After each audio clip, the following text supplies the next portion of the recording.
Acham bem esta merda? Acham? Isto é que é verdadeira influência.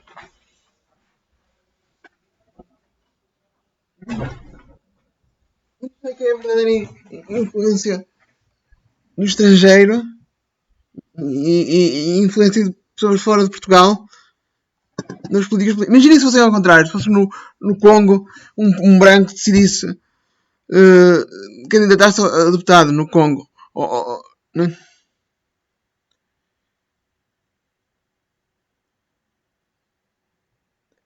Não é?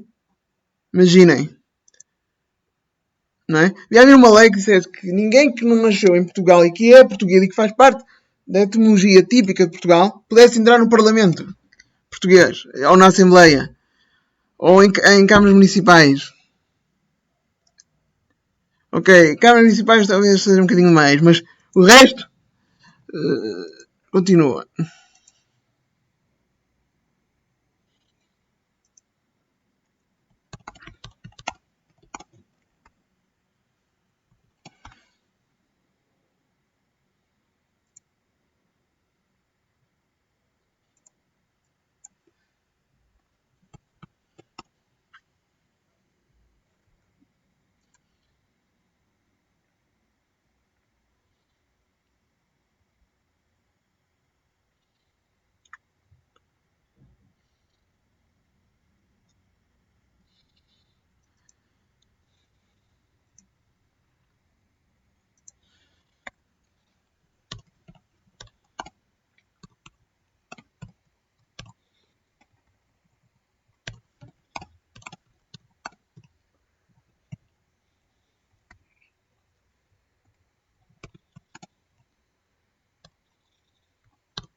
Vamos lembrar mais uma vez o que é que está em jogo. No, you was, but we'll show you the footage later. So you come here very aggressively, you've got over. Tommy, go on. That's what you get for being a fascist! Fuck off, you fucking Nazi prick!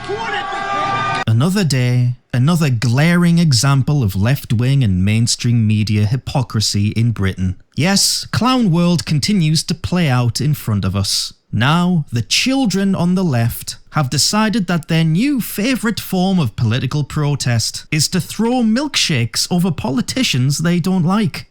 Oh, it's hilarious, isn't it? Just walking up to another human being, your perception of them completely shaped by the media, by the way, and throwing drinks in their face. That's an acceptable action to many people now in modern Britain on the left. Brilliant. But while they're having their fun now, they've once again failed to look beyond 30 seconds into the future, because their actions today are laying the groundwork for different action tomorrow. And I don't think they'll be laughing when they see what that entails.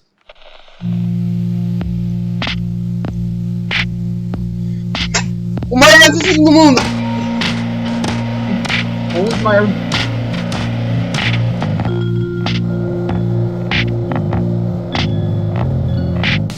On Monday, Nigel Farage was up in my end of the woods. I didn't know he would be here, otherwise I might have gone down to meet him in Newcastle city centre. But if I did, I would have seen this mongoloid throw his £5.25 banana milkshake all over him for no reason at all. £5 for a milkshake? Are you having a laugh?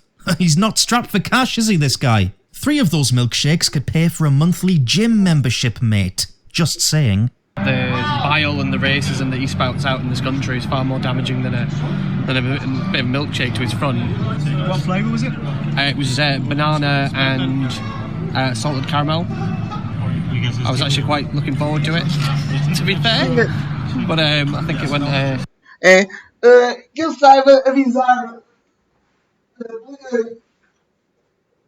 não dizer nada sobre essa invasão. Tem que só vir as melhores crianças de Manchester, e as melhores crianças em Paris, as melhores crianças em... Vamos falar que o transporte de pessoas publicitárias, muitas delas não vão do caminho. Clima até Maio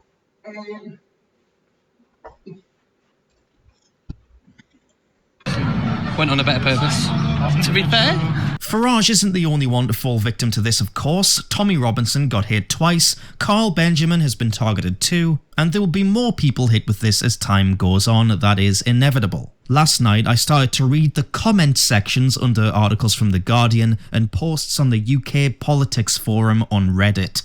This was a big mistake. As I read through the vast majority of comments from people enthusiastically supporting these assaults, laughing as they did so, and naming new targets of their own, I felt myself getting completely enraged. The urge to let these people have it was bloody strong, believe me, but I calmed down, logged off, and did something else with my time. There really is no use in debating with these clowns on the internet, because it's nothing but a time drain. Nothing would be achieved, and they'd only call me a fascist anyway, so don't engage. That's my rule, don't engage. But these idiots are so short-sighted that they can't see that what they're doing and what they're endorsing only helps us.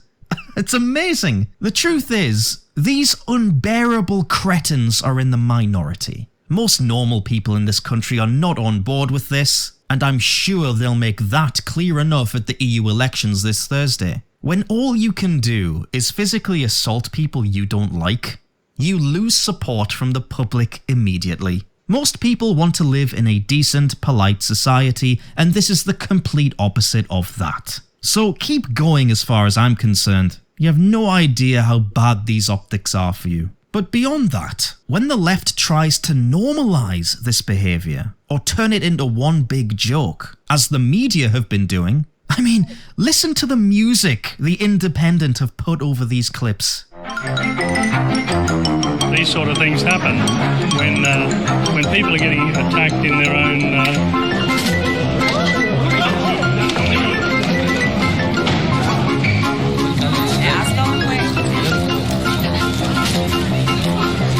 Whoa!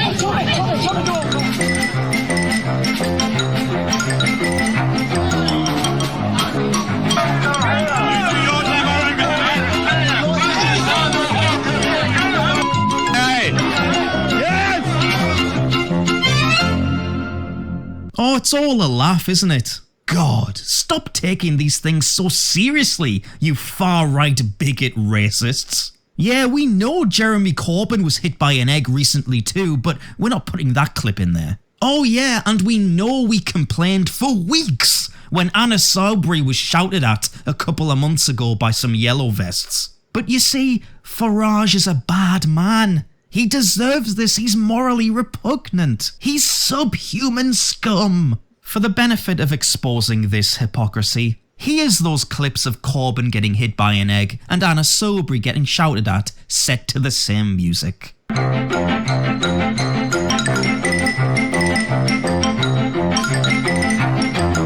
These these sort of things happen when people are getting attacked in their own. Owen Jones said, "Spare me the tears" of a banana milkshake, but he was outraged a couple of months back about the shouty protesters outside of Parliament. He said it was a worrying rise of the fascist far right, but yeah, spare me the tears, eh, Owen? Hope Not Hate put scary music over that too.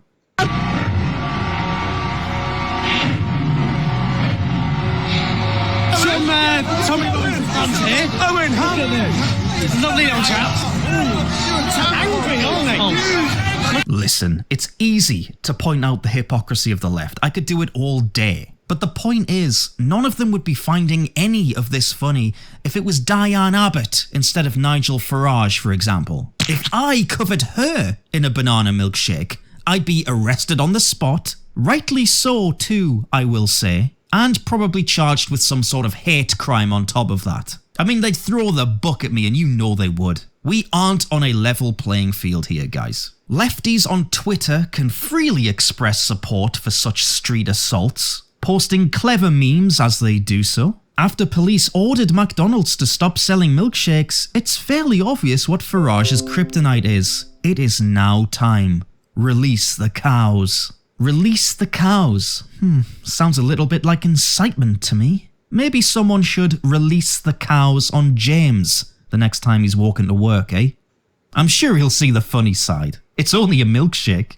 This one has also been going around. The revolution will be pasteurized. I know it's a joke, but God, it would be so much funnier if the left didn't actually see themselves as revolutionaries. But the fact that they do just makes this pathetic. They're so revolutionary, in fact, that they're on the same side as massive international corporations like Burger King, who, at the news of McDonald's being temporarily restricted from selling milkshakes because of a nearby political event, made it quite clear on their Twitter account that they would be selling them all weekend long, in a clear showing of support for the people throwing them. I suppose they weren't content with only contributing to the obesity crisis. Yeah, you guys are really sticking it to the man, aren't you? But all of this, despite how furious it makes me, and you, I'm sure, is really a rod for their own backs. Because what these vermin are doing is paving the way for an escalation in political violence. Today it's a milkshake, tomorrow it's a brick. Oh wait, sorry, let me wind back there. The so-called Muslim Defence League already threw bricks at Tommy Robinson and innocent people in Oldham the other day. How could I... Como é que permitem existir num país britânico que deu uma liga de defesa dos muçulmanos? Que é uma liga de ataque a não muçulmanos. Se quem não gosta de muçulmanos é islamofóbico, então todos os muçulmanos são kafir homofóbico. Kafir homofóbico, ou não muçulmano homofóbico. Kafir. Okay? Kafir. Okay? Se todas as pessoas que não gostam do Islão são islamofóbicos, então se todas as pessoas que não gostam do Islão são islamofóbicas, então todos os muçulmanos são kafir homofóbicos. Kafir, não é? Forget, although The Guardian only referred to them as counter-demonstrators. Counter-demonstrators. I think violent mob would be more appropriate, but hey, I'm not a journalist, so what do I know? The point is, this will get worse, and it will come from both sides. I think we're on a one-way path towards major unrest in Britain over the next few years. It's going to get dirty. It's unavoidable, unfortunately. But this is where we are. For the immediate future, however, let's start looking at these milkshake assaults in a more positive light, shall we? Because all they are is a clear sign we are winning. The left know it too. They know Farage will probably clean up at the EU elections. They know right-wing parties from across Europe will also do the same. They can feel the walls closing in around them, and now all they can do is spend £5 on a shitty milkshake and throw it over the big bad fascist Nazis and KKK members like the children they are, seeing Nazis around every corner like they always have. They excuse their actions by dehumanizing their targets, by dehumanizing us. We don't deserve to be treated with any respect or decency because our ideas are just wrong, apparently. Wrong and dangerous. So we've got it coming, basically. We are beneath contempt. The left can sit on their self-appointed moral high ground and judge the rest of us. But when this comes around and bites them in the arse, will they be ready for it? Are they prepared for the backlash, the response to what they've made acceptable? I don't think they are, but they better sort themselves out soon, because it's going to happen, and they won't be laughing then. Britain in 2019, boys and girls. I hope you enjoy your stay.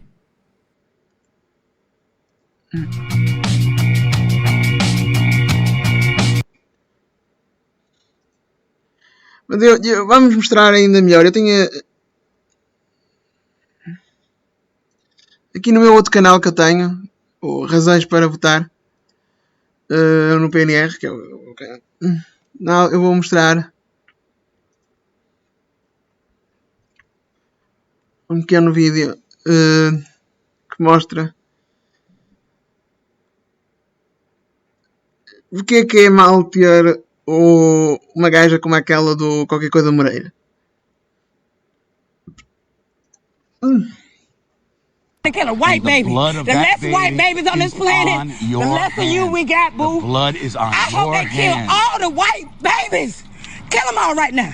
Yeah. Kill them. Kill your grandkids. Kill yourself. Coffin, bitch. Go lay in a coffin. Kill yourself. I rebuke these nuts that you ain't got. Holy shit. That chick's got some big tits.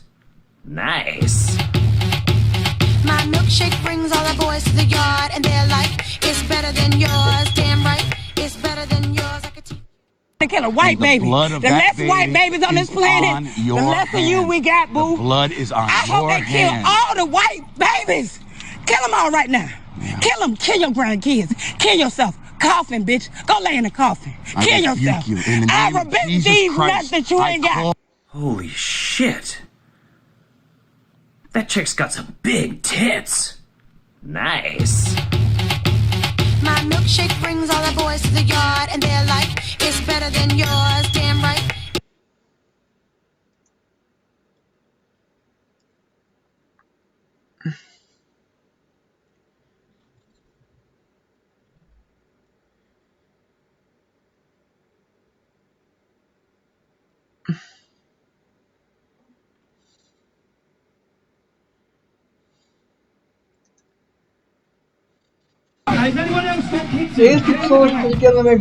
Before I've entered any city on my election campaign, the local Labour MPs, supported by the establishment's media, run hit pieces and smear pieces against me, labelling me talking about not wanting hate or division or racism. With zero evidence against those accusations, zero evidence at all, they whip up people ready to attack me. On Saturday, I visited a working class estate in Oldham.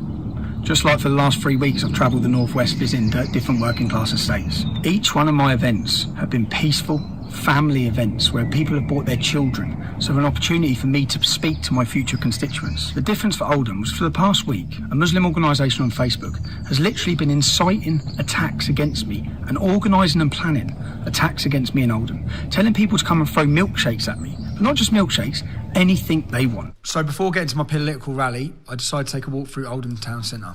I had some interesting debates with members of the public. I'm from Afghanistan and I appreciate what you do for your people. And I like what you do for your people. Thank you, bro. Yeah? Thank you. I know, some people are doing bullshit in this country.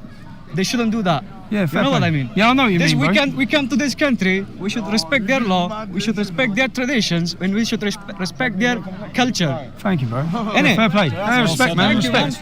Respect, bro. Good man. Respect, bro.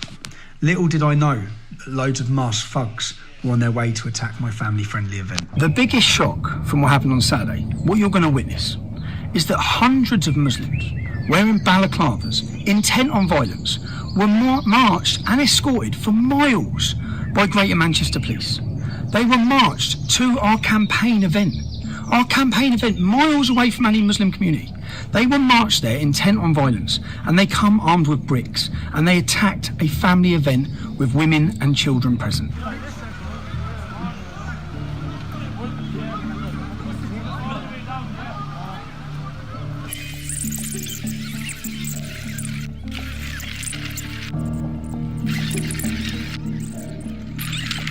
Time to show Tommy what time it is, guys.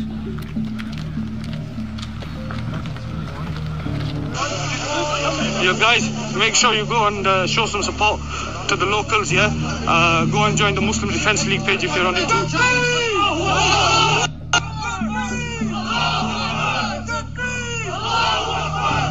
Quem diz lá que vai devia estar na lista de pessoas mais perigosas de sempre.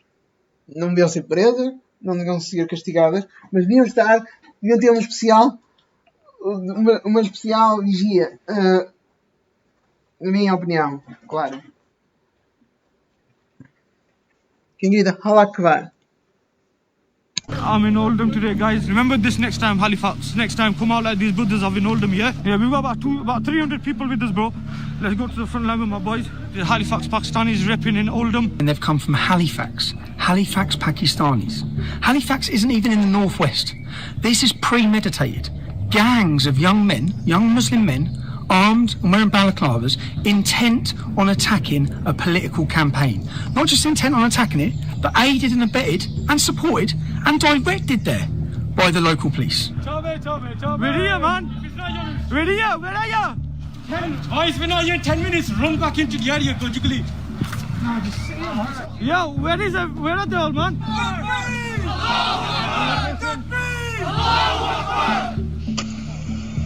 Estamos a ser invadidos. Tentem perceber isso. No one disses our religion. Tommy, you piece of shit. We're here. Come on. You crying on Twitter and everything, you little bitch. E não usam o telemóvel na vertical, mas usam corretamente na horizontal. A internet. Hey, everyone close it! Close it!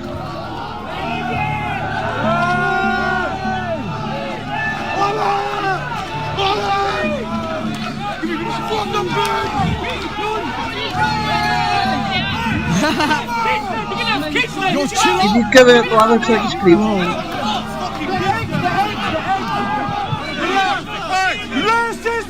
Here we are in Oldham, and there's a gang of young Muslims trying to fight their way past police lines to come and attack us or silence Tommy.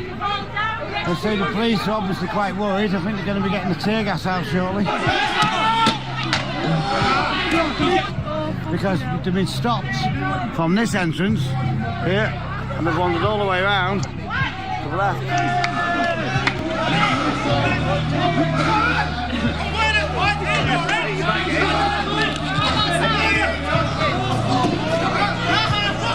Right, everyone who's got kids, get your kids inside the house. Someone open a house for the kids. Get your kid. If they come through there, I'll tell you what you want to do. If you want to get anyone out there, get that girl and the kids and take the kids out of here. Take the kids out of here.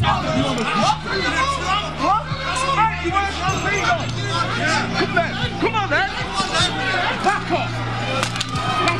Take these kids. Is there a police escort waiting? Is there a police escort waiting for that car? Get the kids out of there and take them on the escort. Now, is anyone else got kids here?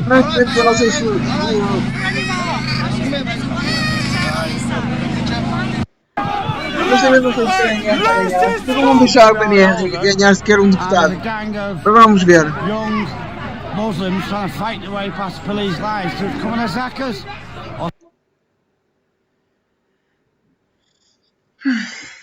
Northwest. This is premeditated. Gangs of young men, young Muslim men, armed and wearing balaclavas, intent on attacking a political campaign. Not just intent on attacking it, but aided and abetted and supported and directed there by the local police. We're here, man. We're here. Where are you? Boys, we're not here in 10 minutes. Run back into the area, go jiggly. No, just sit here, man. Yo, where are they all, man?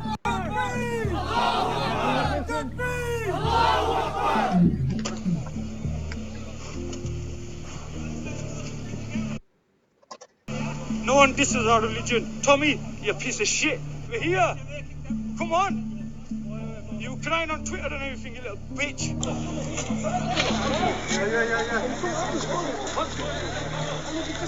Boys, everyone close it! Close it!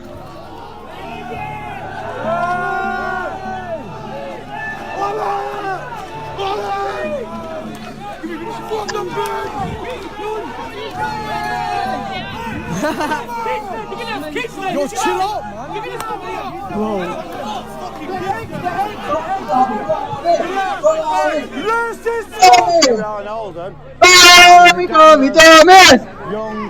Tommy!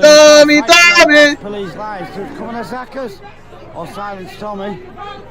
They say the police are obviously quite worried. I think they're going to be getting the tear gas out shortly. Because they've been stopped from this entrance here and they've wandered all the way around to the left.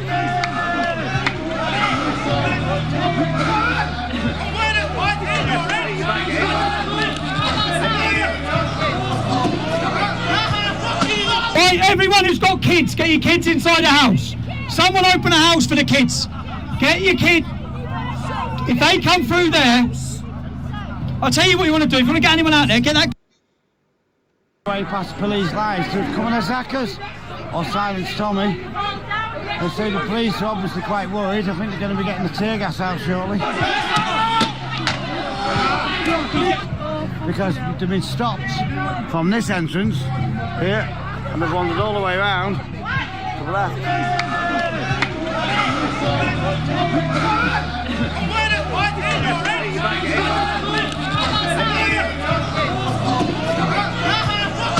Right, everyone who's got kids, get your kids inside the house. Someone open a house for the kids. Get your kid. If they come through there, I'll tell you what you want to do. If you want to get anyone out there, get that girl and the kids and take the kids out of here. Take the kids out of here.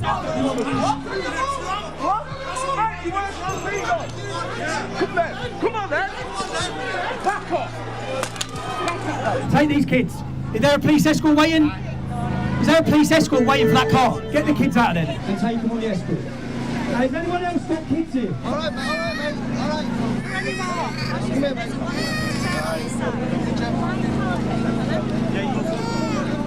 Well, there's a police escort waiting for me to move this. So you just go in the police escort. He'll take you wherever. Just park up somewhere in the pub and we'll come and meet you, yeah? Right. Officer.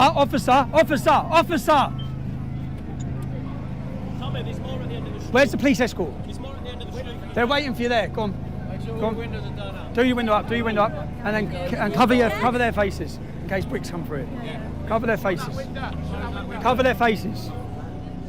Bricks and bottles. Yeah, so they're asking, can we ask you just to come out of the way for the time being while they can be calming down? I know it's not you personally, but obviously with a clashing. Hold on, so you've got officers under attack by who?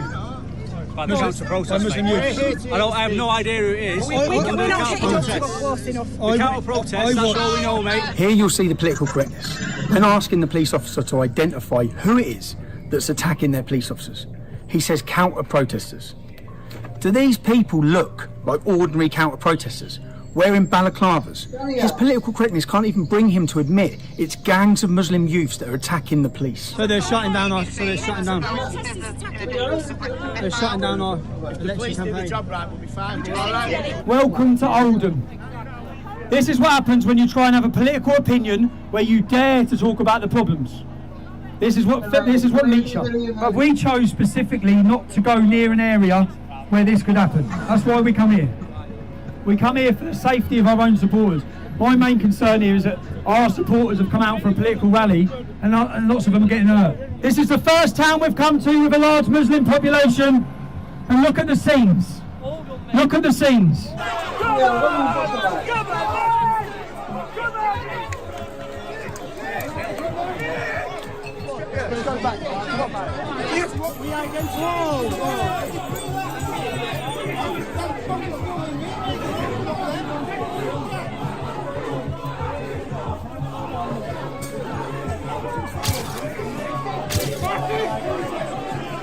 Thank you, mate. Away from me, guys. What's your name?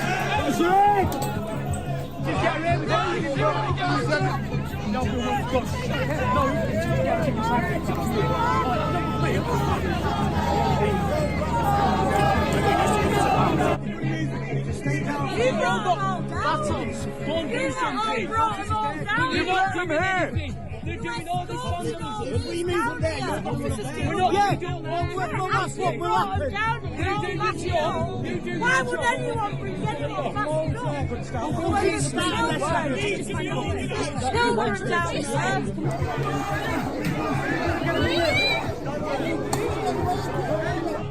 Right, now here we go. Peaceful Muslims. Peaceful Muslims.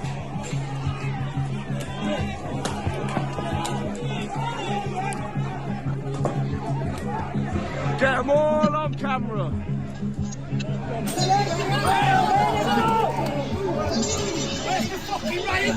Muslim organisations have been inciting violence day in, day out for today. It's been encouraged, it's been allowed by social media. The police have made 0 arrests. They've been organising themselves and they've been walked down to destroy and ruin our campaign rally. I want to say, every one of you that have turned up, thank you, you've shown bravery and courage in being here. We've got children having bricks and bottles thrown at them by gangs of Muslim youth. All we're trying to do is hold an election campaign rally. We have specifically chosen not to go into the city centre. We specifically chose not to go near any Muslim estates in order for there to be no trouble. And still, they've come to these estates. They've come out of their areas and come to attack our campaign rally in a non-Muslim area. And still, watch the media try and spin this completely. We're telling the police to go and do their job. We're telling the police that family's under attack. As I predicted, the media would spin everything. Let's have a look at the Daily Mirror article.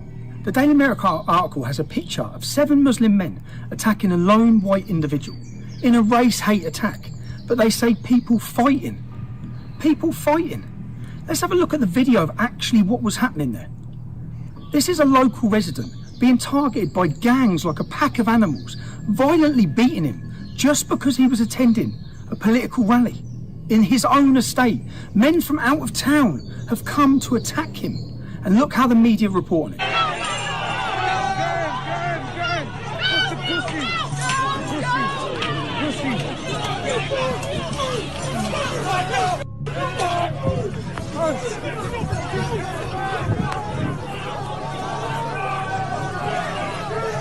And the Manchester Evening News.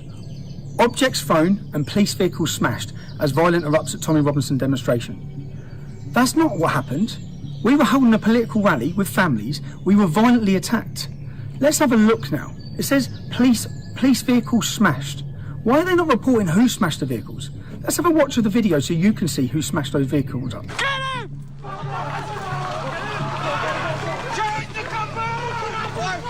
Fucking come on!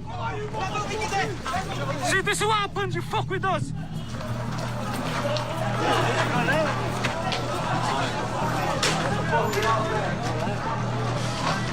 Yo, guys! Bro, look at them bombs going off, man!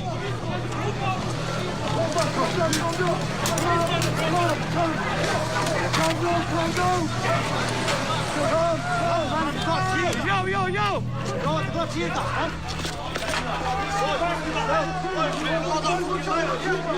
Right, start. Yo! Fucking come on, man! What Whoa! What the fuck's chucking them? They're good. Yo, where the fuck's that coming from? I don't know, man. Yo! You fucking can! Come on!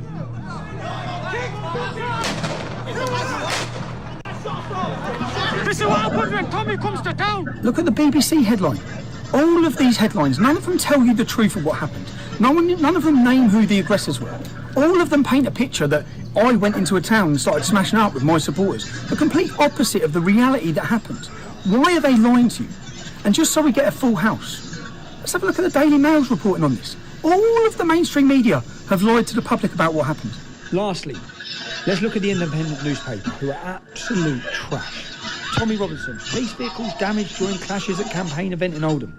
But wait for it, they actually joke in the line below and say that no milkshakes believed to have been thrown during the disturbances. Not only do they write the headline to push fake news that somehow I have caused damage to police cars, but they then make a joke about a previous assault, whilst ignoring the fact that violent masked Muslim gangs have travelled miles to attack innocent women and children. We all talk about our rights and our freedoms. We all see our freedoms disappearing before us. The ability to have a campaign in 10 years' time, or 5 years' time, in fact today, the ability to have a safe and free democratic political campaign in Oldham is gone. It's gone already. Look what they've just thrown. There's women and children. There's a woman here. Families come under violent hostile attack by gangs of Muslims armed wearing balaclavas, supported by the police. That's the reality. That's what the headline should have said. Innocent bystanders, innocent members of the public going to a political rally. Their right and my right were violently attacked. But not one of the mainstream media have told you that. How many of these videos that you're seeing now in this, how many of them have you seen? How many of them have the news reported? Could you imagine and reverse the roles? Imagine a Muslim politician talking to the Muslim community and hundreds of young English men wearing balaclavas were escorted there by the police to throw rocks, missiles, to throw scissors and attack them when there are children there. Imagine that. Ladies and gentlemen, this is what you call Pakistani men from my community. This is Ramadan. This is what... Imaginem se fosse ao contrário. Brancos, europeus, a atacar pretos ou muçulmanos num país muçulmano ou num país de pretos. A mainstream media nunca mais calava-se. Peaceful Islam. I want to address the Pakistani men from my community. Shame on you! We have the right to have a political rally. The Pakistani men have no right to come here and attack young kids in the crowd by throwing bricks and balls. Shame on the Pakistani community. I think, to be honest, the longer I stay here, the longer they're going to stay here. As it gets into the evening, the last thing we want is them not rioting across the city. So I'm going to make the decision. I'm going to leave. I'm going to love you all. I'm going to thank you all. I'm going to say... Mas honestamente eu acho que o PNR não vai ganhar sequer deputado. Eu não vou deixar. I am sorry. That the way this has been policed has allowed that. I'm sorry that there's members of this. In fact, it's not members of this town. They've travelled from everywhere. Apparently, I've just heard online they've got Halifax Pakistanis. They've come from everywhere. They've come from everywhere to kick off and cause violence. And the worst thing is, all the intelligence was there online. All the people inciting it were online. I think the best thing, so that there's less disorders for me to leave. So I thank you all for coming. Recebem dinheiro. Os outros partidos recebem dinheiro de Jorge Soros, recebem dinheiro da União Europeia, recebem dinheiro dos nossos impostos, não é? O PCP, o PS, o CDU, o CDS, o PS, o PDR e o PSD recebem dinheiro do Parlamento e do Orçamento, dinheiro que é obtido através dos nossos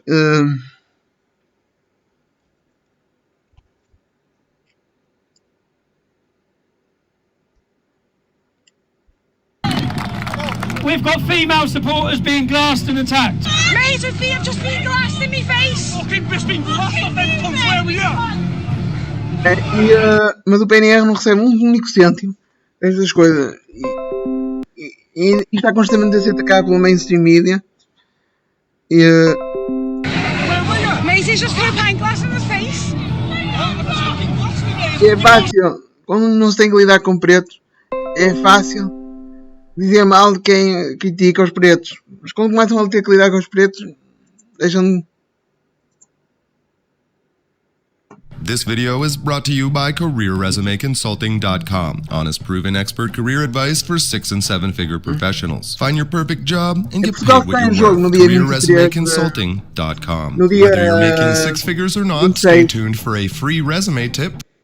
enjoys cheating on his wife with his dead brother's wife, participating in some casual Ukrainian pay-for-play, and returning rental cars with a complimentary crack pipe and some high-end fake IDs. And cocaine. There is, in fact, no element of Hunter Biden's life into which you can dive without a cocaine-proof respirator and a healthy respect for the fragility of your own existence. I know I just dropped a lot of still real life, yup, just checking, on your head, so let's hammer out some details before we get to the nummies. 1. Kicked out of the Navy. For cocaine. Hunter Biden joined the Navy Reserves in 2013 as a public affairs officer, prompting his father Groper Joe to quip at an American Legion ball the same year, quote, "My son over 40 just joined the Navy to be sworn in. We have a lot of bad judgment in my family." Turns out Uncle Father Joe sniffed it right on the head because also in 2013, Hunter Biden was kicked out of the Navy Reserves after testing positive for cocaine. Said the person who couldn't make it a single calendar in the service without pounding an OZ of snowflakes, quote, "It was the honor of my life to serve in the U.S. Navy, and I respect the Navy's decision." The Vice President's office declined to comment. 2. Cheating on his wife with his dead brother's wife. Shortly after shipping out of the Navy on the USS Hotel California, Hunter Biden came to the conclusion that Kathleen Biden, his wife of more than 20 years, wasn't looking quite as tasty as Hallie Biden, the wife for only more than 10 years of his dead brother Beau, who had but a year earlier been cured of the life disease with an experimental McCain vaccination. Yes, you are understanding this correctly. Hunter Biden got divorced from Kathleen Biden because old Kathy found out that Hunter was coke boning the widow Hallie Biden just a year after Beau Biden died. Anyway. 3. Hertz Donut. Vídeos ainda mais importantes. Referenced in the media, Tim is always spoken about positively. USA Today refers to him as just an activist. Salon treats him as an expert witness and hosts him glowingly for pieces wherein he talks about the crisis of whiteness and the collective nervous breakdown of white people. Isn't it funny how if you spend your entire career bashing and inciting hatred against white people, the mainstream media will refer to you simply as an activist? But if you do what people like, say, Nick Fuentes, Patrick Casey, or myself have done and campaign for America First, sensible policies that have been account, who makes low as incendiary as what you're going to read from Tim Wise today. Tim Wise, the hero of Harvard, college tour extraordinaire, is the topic of today's video. We'll talk about how censorship that is presented as neutral and designed to... When we say crime is the new black entitlement, we're not just sitting here making stuff up, hoping you'll take our word for it. No, we're always offering examples of how there's this enormous amount of crime. Já agora, tudo isso está no meu canal, é só lots and lots of people whose job it is to keep that crime under control just shrug their shoulders and go, listen, black people are victims of white racism. We can't go around arresting victims. We have to concentrate on predators. The people in the San Francisco Bay Area have been on the right side of history on this, as they would tell you, for a very long time. And we can see it in a couple different areas. Well, we're going to see it in this video we're about to see, but we can see it in a couple different areas. What about BART? How many stories have we done on BART where large groups of black people rampage through a BART station, beat the crap out of a couple white people, then reporters go to BART and say, hey, do you have any videos on that? And they go, yeah, we have them, but we're not going to let you see them. We're not going to let you see them because that would embarrass the black people who are on the video doing all the crime. I know that sounds weird, right? But anybody who watches this channel or read my articles know that's exactly what happened.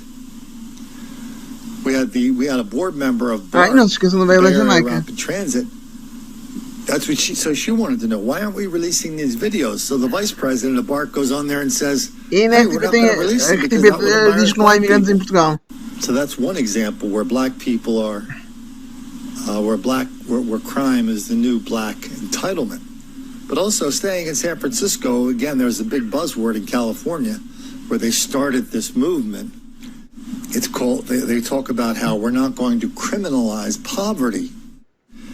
And so in traffic courts in San Francisco, If you get arrested for a ticket for speeding or whatever, sometimes you got to show up, sometimes you just got to pay it. Não sigam, só porque algumas dessas coisas quase ainda não aconteceu em Portugal, não quer dizer que não vai acontecer. Aquilo que aconteceu na Praia da Jamaica não acontecia há uns anos atrás em Portugal e agora está acontecendo. Ou aquilo que aconteceu na Praia da Cascavel. Failure to appear. And so this where crime is the new black entitlement. But also staying in San Francisco, again, there's a big buzzword in California where they started this movement. It's called, they talk about how we're not going to criminalize poverty. And so in traffic courts in San Francisco, if you get arrested for a ticket for speeding or whatever, sometimes you got to show up, sometimes you just got to another degree of seriousness, failure to appear. And so so somebody did a study in San Francisco. It happened to me there.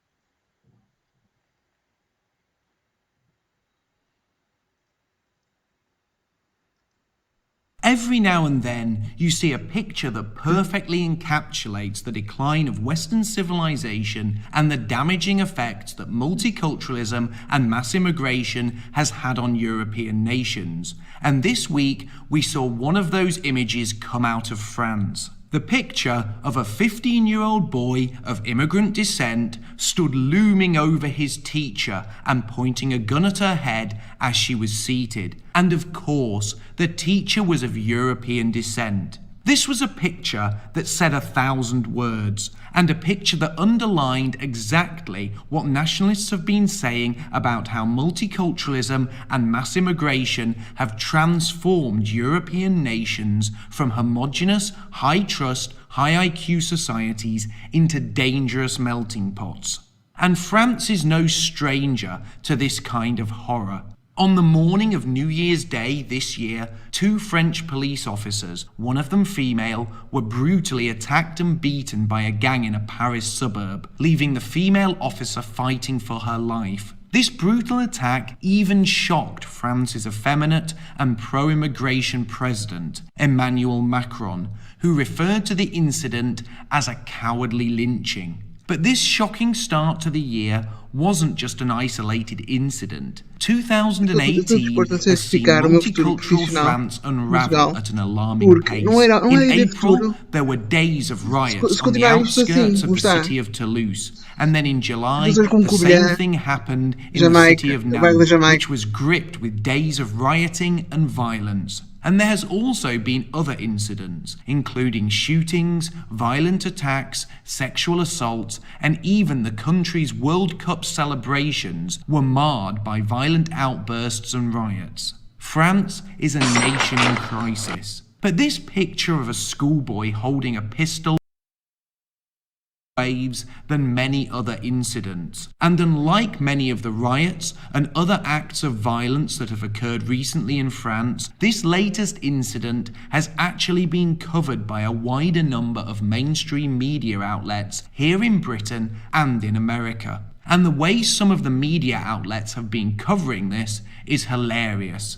If anyone still doubted that the media has an agenda to keep pushing multiculturalism and pass off every single incident like this as something we should just accept, then the coverage of this story should erase any of those lingering doubts. But before we go over how the mainstream media have covered this incident, let's just have a quick rundown of what actually happened, so we can really see just how much damage control is being carried out by the fake news media.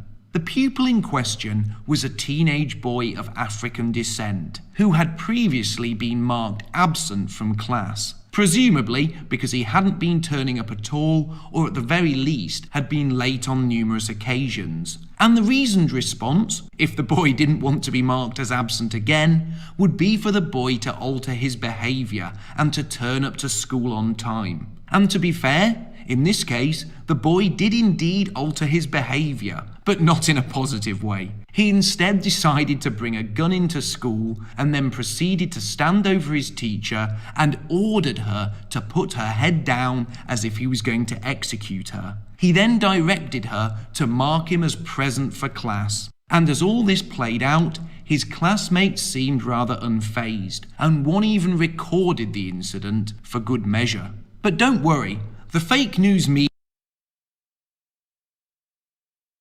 has assured us that not only was the gun fake, but that the whole incident was all one big joke. Yep, the little scamp was only kidding, and it was all a big laugh. The BBC, Britain's state broadcaster, led with the headline, and I quote, "French teen charged for pointing fake gun at teacher," end quote. The article assures us that the gun was fake and repeats this twice, the second time downgrading the gun to simply a weapon and reassuring the reader that the teacher continued to work on her laptop and speak to the class during the ordeal, implying that it probably wasn't all that bad because she just got on with her job. Time magazine ran with the headline, and I quote, "French teenager who threatened his teacher with a fake gun was charged," end quote. Curiously, Time magazine also chose an odd picture to illustrate the article with,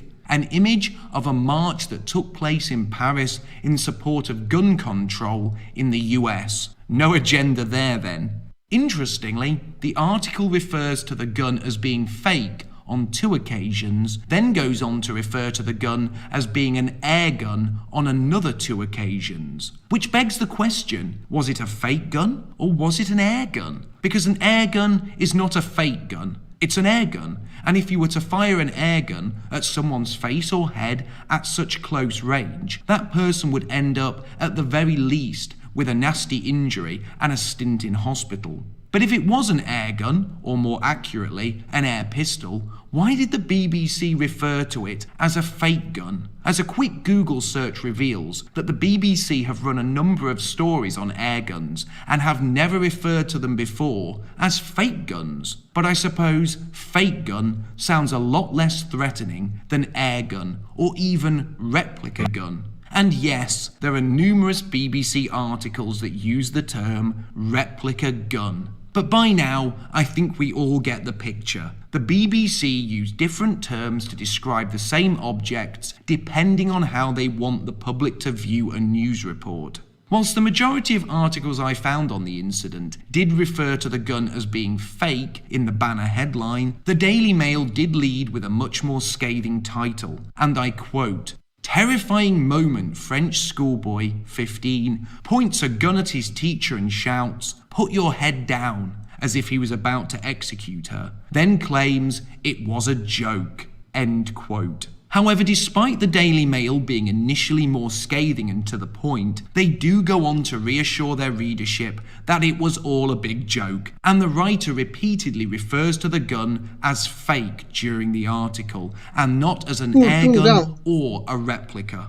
So that's the press roundup. But what has the French president, Emmanuel Macron, said about all of this? Well, fresh from his latest cringe-worthy photo shoots, where he surrounded himself with a number of half-naked African men whom he was eager to touch and embrace, he labelled the incident as unacceptable. Now, I would say that the boy being repeatedly late for school was unacceptable, but for the boy to bring a gun into school and then threaten to execute his teacher, that's something I would describe in much harsher terms. Something like that would rightfully be described as outrageous or sickening. But after all, this is the kind of boy that Emmanuel Macron would probably like to get half naked and pose with for a photo shoot. So no real wonder as to why his response was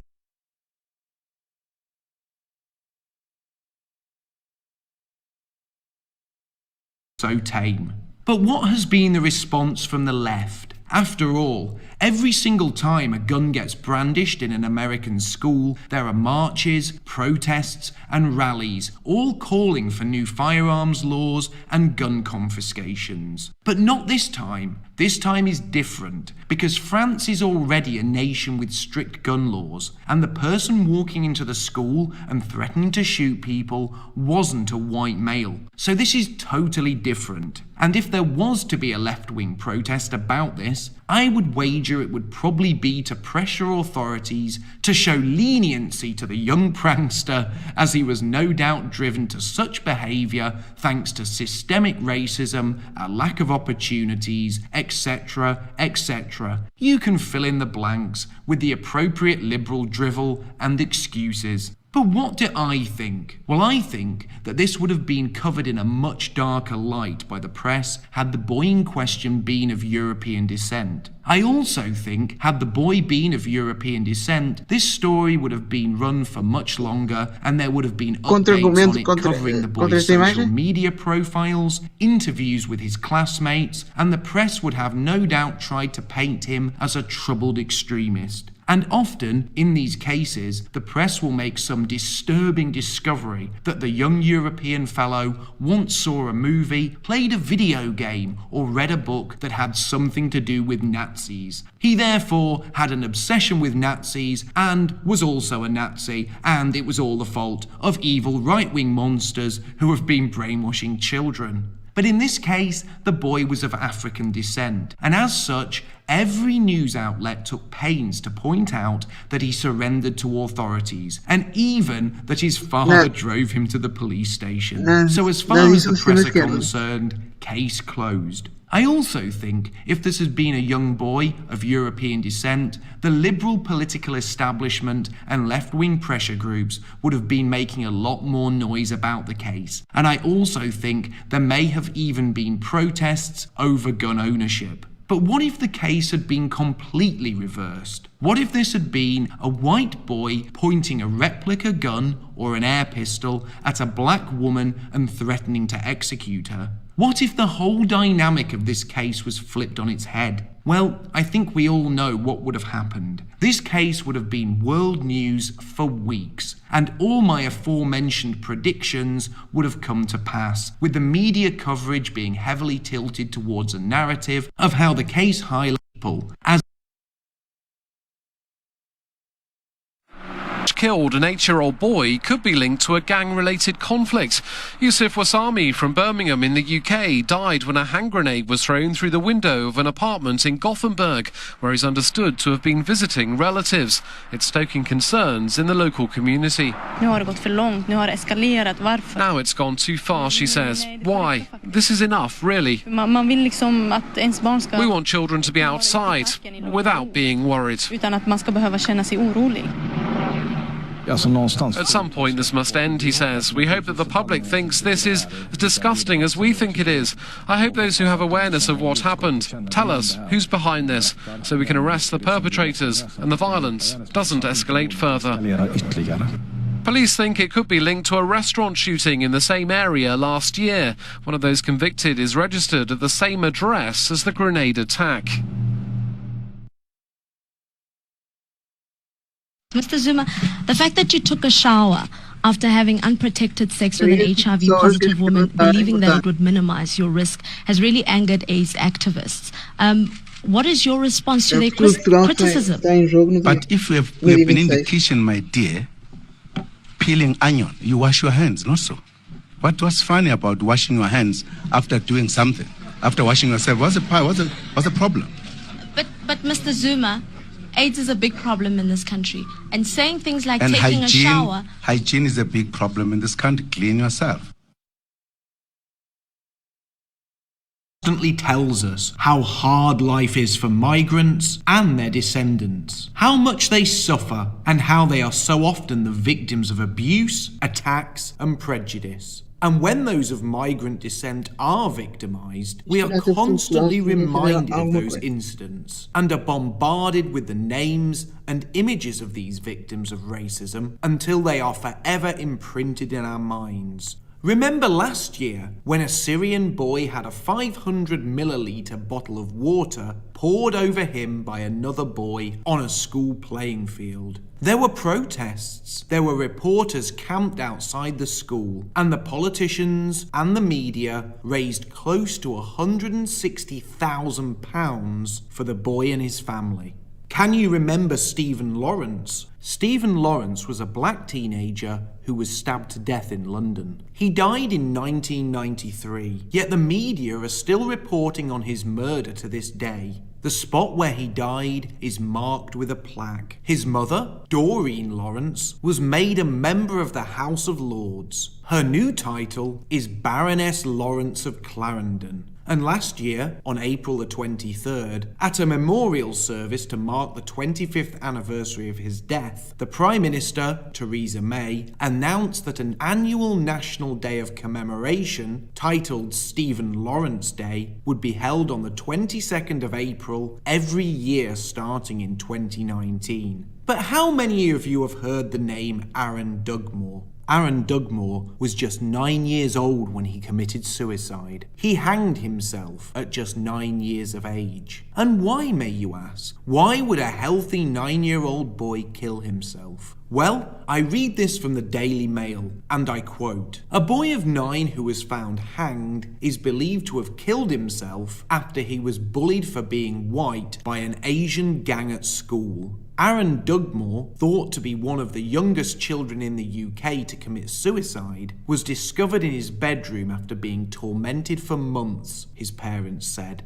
They said Aaron was threatened with a plastic knife by one Asian pupil, who warned him, "Next time, it will be a real one." He was also allegedly told by another pupil that all the white people should be dead, and he was forced to hide from the bullies in the playground at lunchtime. Aaron's mother, Kelly Marie Dugmore, 30, and stepfather Paul Jones, 43, said that despite complaints to the school, nothing was done to stop the bullying. End quote. Oh, and it's worth noting that when the British press use the word Asian, they are usually referring to Muslims. But I am guessing you had never heard of Aaron Dugmore before. The little boy who was bullied until he committed suicide. The little boy who was bullied to death for being white. I wonder if Theresa May will be attending a memorial service for Aaron. I wonder if she will be announcing a national day of commemoration in his name. Who am I kidding? Of course she won't. I doubt she has even heard of him, and if she has, I very much doubt she would want to even comment on his death. Because Aaron Dugmore is a victim of multiculturalism. Aaron Dugmore was a little boy who was picked on and driven to suicide because of his race. But as he was white, that doesn't fit the narrative. To the media and the politicians, his death doesn't matter. And anyone that doubts this, anyone that doesn't think I'm telling the truth, please Google it. Type his name into Google and see how many results you get. Then do the same for Stephen Lawrence, and you will see the difference. But let's look more at the case of Aaron Dugmore, because this little boy deserves to be remembered. He deserves to have his story told. Aaron was attending a school in Birmingham, in England. Birmingham, for those who don't know, is a city where white British people are soon going to be a minority, if they aren't already. In fact, white people as a whole may even be a minority there soon. At the last census, which took place in 2011, white British people only made up 53.14% of the population, with the total white population coming in at just 57.93%. Now, there are a couple of important things to remember about census data. Firstly, it always underestimates the demographic problem, as only law-abiding tax-paying citizens take part in the census and fill out the forms. So it doesn't account for those here illegally. So even back in 2011, the demographic situation was probably far worse than the census data showed. Secondly, the census is overseen by the government, who have a vested interest in us not knowing how bad things really are. But now, even Birmingham City Council is openly admitting to the demographic changes that have taken place in the city. I read this from the Metro, and I quote, white British people will be a minority in Birmingham by the time of the next census in 2021, a report by Birmingham City Council has found. The figures were revealed in a draft cohesion policy tabled yesterday, which predicted that by 2021, less than half of the city's 1.2 million population will be white British. The research found that people from over 200 countries live in Birmingham, and that among under 18s, 60% are already from a non-white British background. End quote. And the really interesting information in that quote is that when looking at the demographics of those under the age of 18, white British is already a minority, as 60% of children and teenagers in the city are described as non-white British. The important point is that white British people have been reduced to, or are about to be reduced to, a minority status in Birmingham. And the school that Aaron was attending, Erdington Hall Primary, was already a place where white children were a minority. In fact, according to the Daily Mail, 75% of pupils at the school come from ethnic minority backgrounds. And what happened in this school? What happened to Aaron Dugmore when he started attending Erdington Hall Primary? Well, I continue to read from the Daily Mail, and I quote, "His mother said she was convinced the taunts led to her son killing himself. Aaron got on with all the children at his last school, and for him to have been bullied because of the colour of his skin makes me feel sick to my stomach," she said. Mr. Jones said that from Aaron's first day of joining the school, he had noticed a change in him. He became argumentative with his brothers and sisters, which wasn't like him at all, he added. Eventually, he told us that he was being bullied by a group of Asian children at school and had to hide from them in the playground at lunchtime. His mother claimed she went to see the head teacher of the school several times, only to be told, "You didn't have to come to this school. You chose to come here." End quote. That little excerpt from the paper was very moving. A schoolboy, aged just 9 years old, hiding in the playground at lunchtime because he was being bullied for being white. And when his mother went to the school to speak to the head teacher, she claimed the response she got was simply that, "You didn't have to come to this school. You chose to come here." How very illuminating. And just take a minute to think about all of this, to think about how this would have all played out if the races of the children were reversed. If a young boy from a Pakistani family had been subjected to this abuse and his parents, on complaining to the head teacher, were told, "You didn't have to come to this school," as if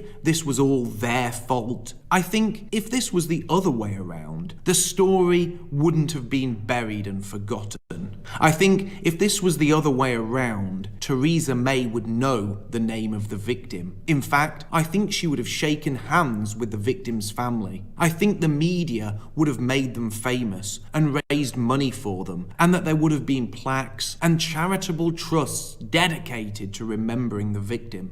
But victims don't count when they are white, and more importantly, when their abusers are not of European descent. And that is the most important conclusion we can draw from this, that the government, the media, and the entire establishment either cover up or quickly bury any story where the indigenous people are victimised by those of migrant descent. But that's not the only thing we should take from this. There is one other thing I want to draw your attention to. When I researched this case, I saw a picture of the school itself, and outside the school there is a sign, and on it there are drawings of happy children. The children depicted in that picture are a mixture of boys and girls, a mix of different races, and the picture even includes a disabled child. All the children in the drawing are smiling and waving. It's a picture of unity, happiness, and multiracial harmony. But how dark and chilling is that image when you consider what went on at that school? In fact, in the light of the truth of what happened at Erdington Hall Primary School, the picture on the sign at the gates is twisted and highly deceptive. But in a way, that sign and the context that we are now viewing it in is a perfect representation of multiculturalism. You see, whilst politicians and the media tell us that our multicultural society is a vision of perfect harmony, the truth is so very different and much, much darker. The media and the politicians talk of their multicultural dream, when in fact the reality is a nightmare. I know this short video may have been difficult to watch in parts, and the information within it is extremely moving, but it is very important. It is of course important because it is the truth. It is also important as it is a window to the future. It's a vision of what life will be like for those of European descent as they become minorities elsewhere. As such, it's an important warning to those of European descent, a warning for them to act now before it is demographically too late. But most importantly, this video tells a story, the story never forgotten, but that no more.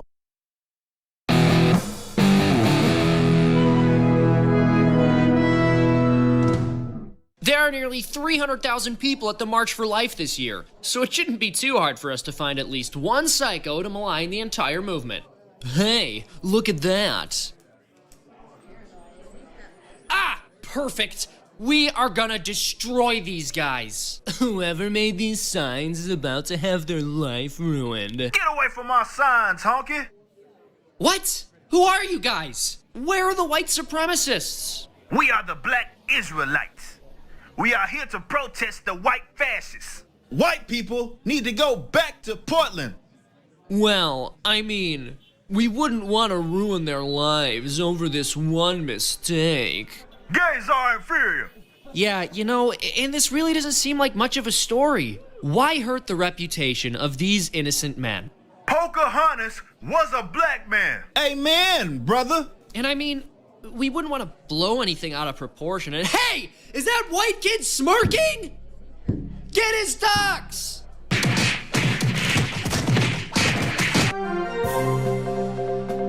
You saw it here. That kid is a white supremacist. This is where he goes to school. Let him know how you feel about it. Next in the news, how Trump's reckless comments make life unsafe for media pundits. Hey folks, thank you so much for watching. If you'd like to see Freedom Tunes continue to be able to whip up these topical animations, please donate at freedomtunes.tv/hashtag/donate or at paypal.me/freedomtunes for a one-time donation.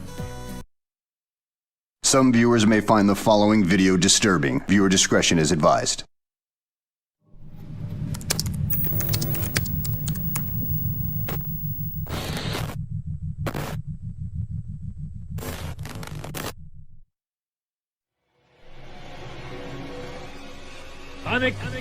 You're done, bud. We got the chat logs.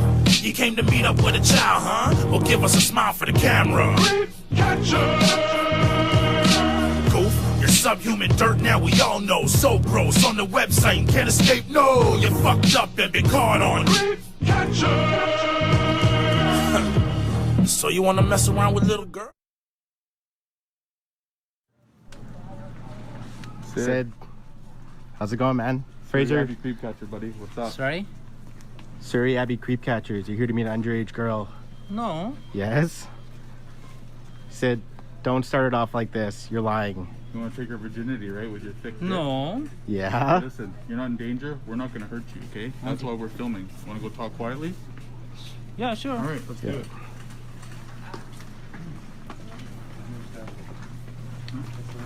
What happened?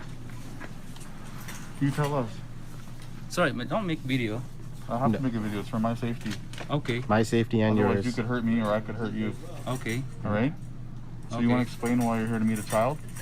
No. 15-year-old girl? No. Sid, you want to lie?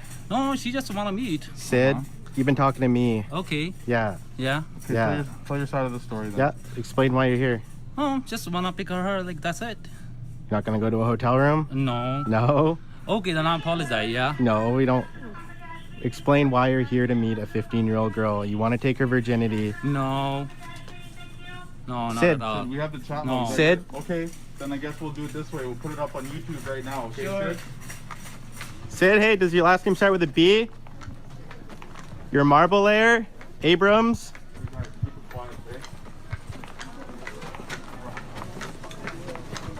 You sure you don't want to talk, Sid? This is the one time 30,000 people are going to see this tonight. Okay?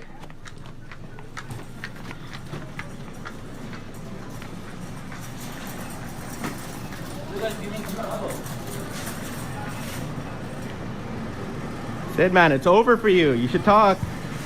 Your neighbors are going to see this. Everyone at Temple's going to see this. I know how they think about little kids, eh? Yeah? Guilty men run, Sid! Guilty men run! Keep on running, Sid! Sid the pedophile here to meet a 15-year-old girl. Sid the pedophile here to meet a 15-year-old girl. Little girl. Is this him? Watch out, watch out. That's almost vehicular. Little girl. You're done, bud. You're done. Freezer Valley Creek Catcher.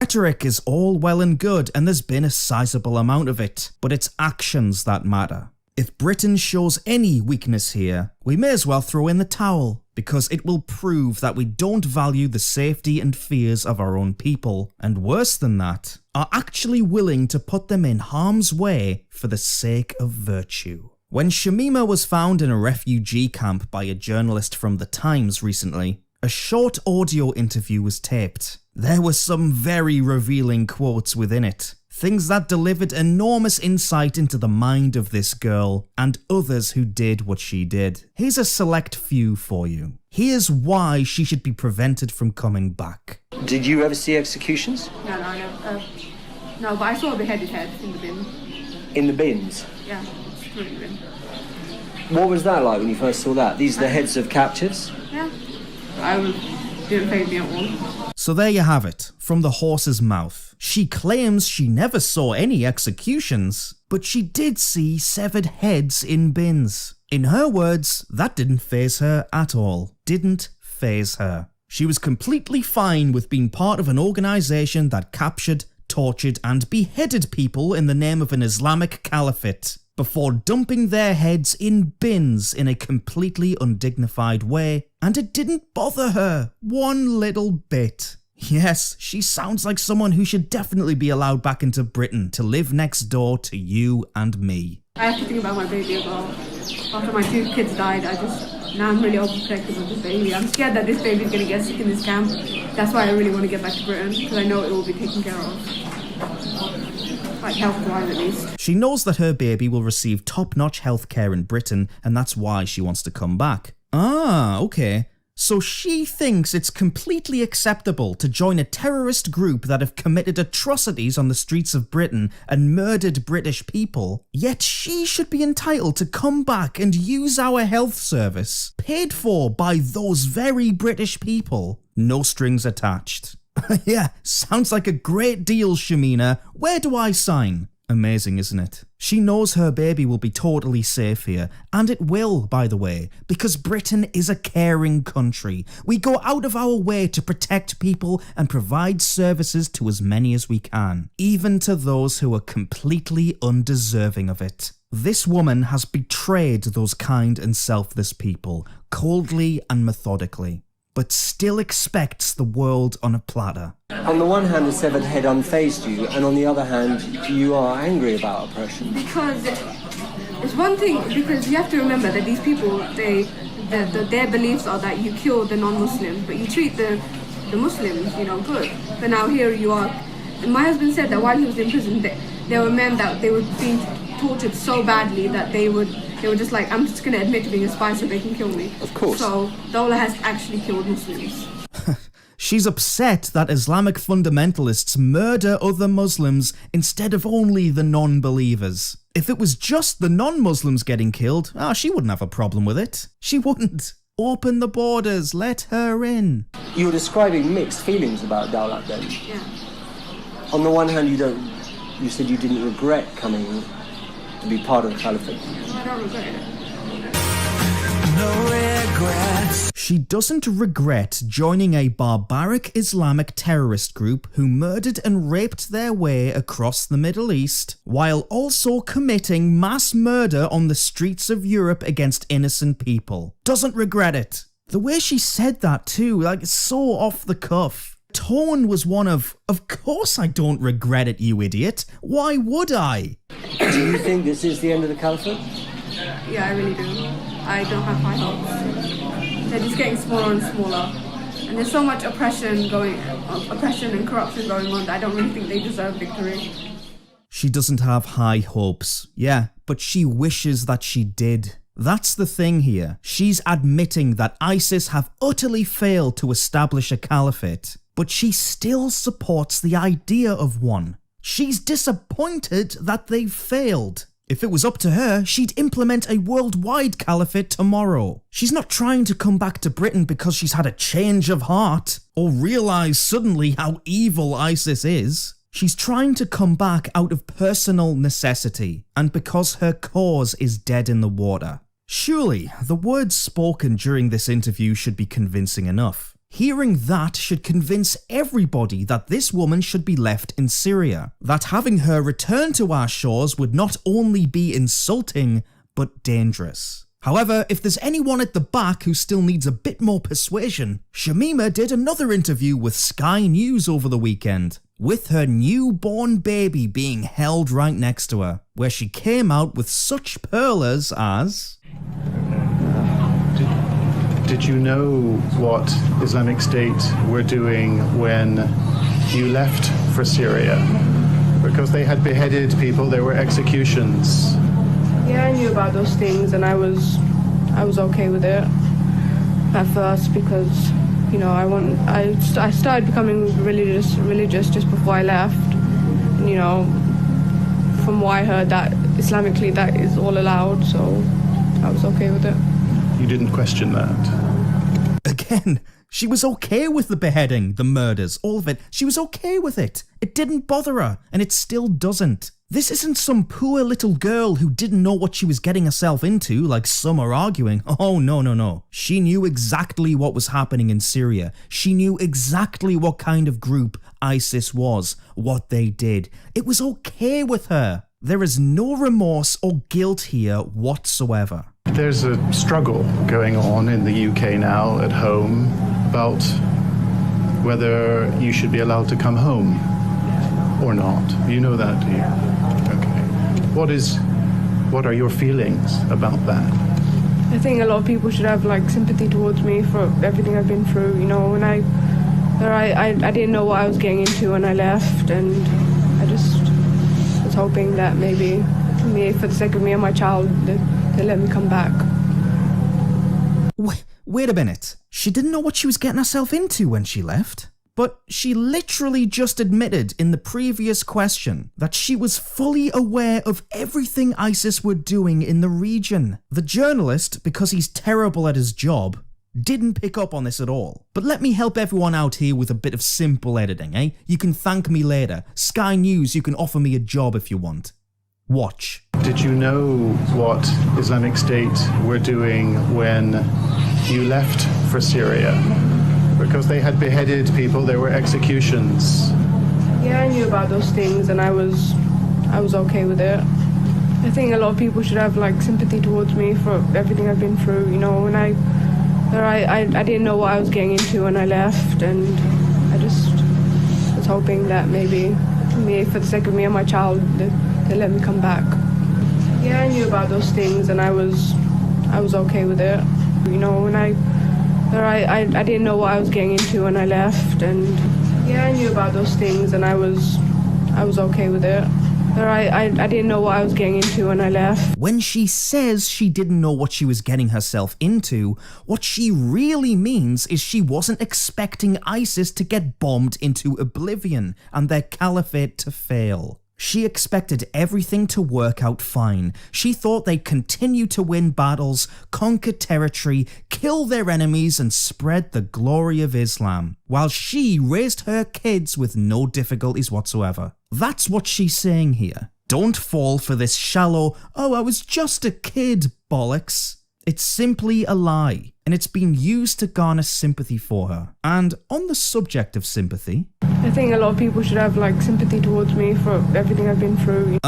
No, darling. No, we shouldn't. Some do, that's true. Most don't. Millions of British people are praying that you perish, actually, and I don't blame any of them. The entitlement on show here is nauseating. You made your bed, now lie in it. The head of the Foreign Intelligence Services in the UK says people like you are potentially very dangerous. What would you say to him? They don't have any evidence against me doing anything dangerous. When I went to Syria, I was just a housewife the entire 4 years. Just stayed at home, took care of my husband, took care of my kids. I never did anything dangerous. I never made propaganda. I never encouraged people to come to Syria. So they don't really have proof that I did anything that is dangerous.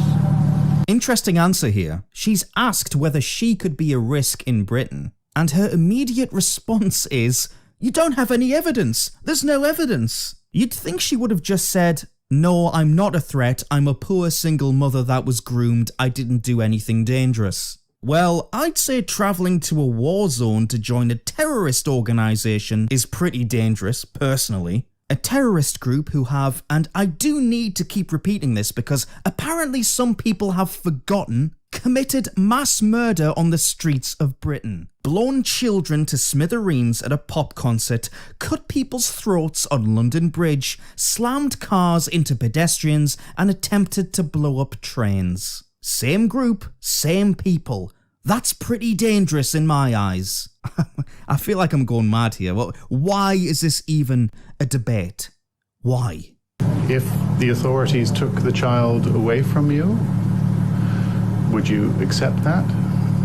It would be hard to accept. I would try my best to keep him with me. I don't see any reason why they would take him away from me. I don't. I could think of a few reasons why they'd take your kid away from your sweetheart. Bloody hell. Unbelievable. Do you feel that you have made a mistake? Do you think you've made a mistake when you look back at what you've been through over the last 4 years? A mistake in going back to going to Dola? Yes, a mistake in coming here, living under Islamic State. In a way, yes, but I don't regret it because it's changed me as a person. It's made me stronger, tougher. You know, I married my husband. I wouldn't have found someone like him back in the UK. I had my kids. You know, I did have a good time there. It's just at the end things got harder and I couldn't take it anymore. And I had to leave. That's my credo. No regrets. Mm-hmm. You have no regrets? Dad? No? Like not even a single letter? No regrets. Again, no regrets. She's become stronger and tougher. She's a strong, independent woman, guys. Put her on an advertising campaign or something. Sisters doing it for themselves. And I honestly laughed out loud when she said she wouldn't have been able to find a man like her husband in Britain. What? An Islamic fundamentalist? You'd have been able to find thousands of them actually, babes. Really? They're bloody everywhere. You didn't even have to leave London for God's sake. Just take a walk and you'll find one. Oh, we're very diverse here in Britain, you know. People from every walk of life. It's so beautiful. I did have a good time there. But at least she had a good time there. Enjoyed herself. That's what life is all about, isn't it? Doing the things you love. Hats off to her. Despite all of this footage, all the information, there are actually people who are campaigning for Shamina to be allowed back into Britain. I know. It's amazing we're at this stage, isn't it? Amazing that people's brains are wired this way. But I have to say, the arguments are incredibly weak. Firstly, this idea that she's actually the victim in all this, that she was groomed and tricked, brainwashed to travel through several countries to get to Syria, and therefore we should look after her. Interesting name from this author here, by the way, isn't it? It must just be a coincidence. This argument is nonsense, as we've just seen. She knew exactly where she was going and what she'd be getting involved with. She, even now, has no regrets. No regrets. So that's that. Done and dusted. Next. This then bleeds into the claim that because she was only 15 years old when she left, she didn't really know what she was doing and deserves the benefit of the doubt at the very least. After all, we all did stupid things when we were 15, right? Well, yes, while I can admit that I was a total idiot when I was 15, the worst thing I ever did was illegally download music from the internet and drink my dad's beer. She joined a terrorist organization. It's a little different, isn't it? But there is a beautiful irony here, by the way. 15-year-olds like Shamina don't have any agency to understand the consequences of their actions, yet there's a constant push from the British left to give 16-year-olds the right to vote. There's not a clash there at all, is there? Very interesting. Next is the ridiculous idea that if we don't show kindness and sympathy and allow her back into Britain, that will only convince more people to become terrorists. Yes, according to a so-called expert named Hanif Kadir, who works for some useless counter-extremism organisation, they're clearly doing a great job by the way, says failure to grant Shamina safe entry to the UK will only inspire more terrorism. Quote, we could potentially have a second wave of ISIS coming, the connecting up and reloading of ISIS, fence-sitters who are more sympathetic to another kind of narrative. So let me get this straight. The way to stop ISIS and terrorists is to let ISIS members enter the country and show them sympathy? Because if we actually stand up for ourselves and take national security seriously, I know, I can dream, this will only make them angry, and we wouldn't like them when they're angry. This is just one step away from claiming that Islamic fundamentalism is actually our fault, and that we have all of this coming anyway. Which, of course, is a line of thought echoed in the previous article, authored by that nice diverse woman who wrote, as a society, we must not abandon our values in the face of extremism, for these are values that the tactics of terrorism aim to erode. In fact, we must develop a rhetoric of hope, where we enable and support young people like Shamima to be rehabilitated. We must allow them to reintegrate back into our society that is likely to have failed them before. Acts of compassion in this regard are of the utmost importance to further our fight against extremism and radicalization. Yes, it's our society that has failed them. If only we showed them and their beliefs more compassion, none of this would be happening. Absolute bullshit. We haven't failed Muslims in British society, they have failed us. Big time. They have taken our hospitality and thrown it back in our faces. They have not only been free to practice their religion, but they've been allowed to grow completely unopposed. Protected by hate crime laws, protected by politicians and police after the mass rape of white English girls, made out to be the real victims after every act of senseless murder they've committed on British soil, and all the rest of it.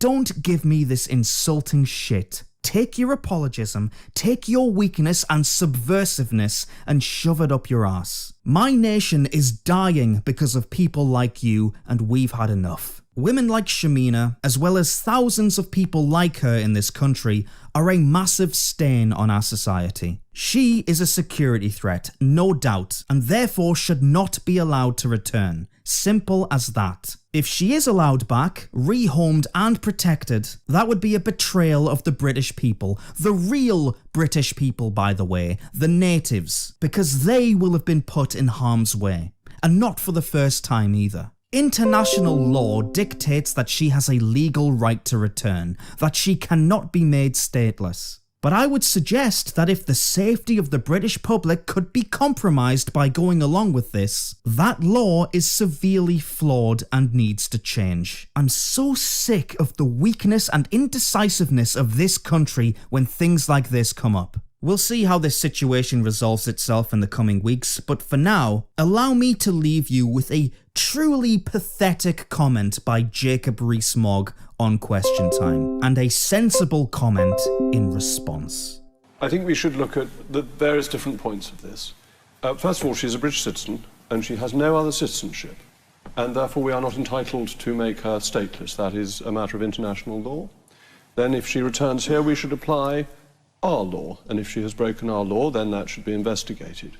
But she was 15. She was taken abroad. She went abroad, but she was under the age of consent. She was married within a few weeks of being taken abroad. She's had 2 children, babies that have died, and she's now expecting a 3rd child, and she's only 19. Do you think... We must have some human sympathy for somebody who has been abused.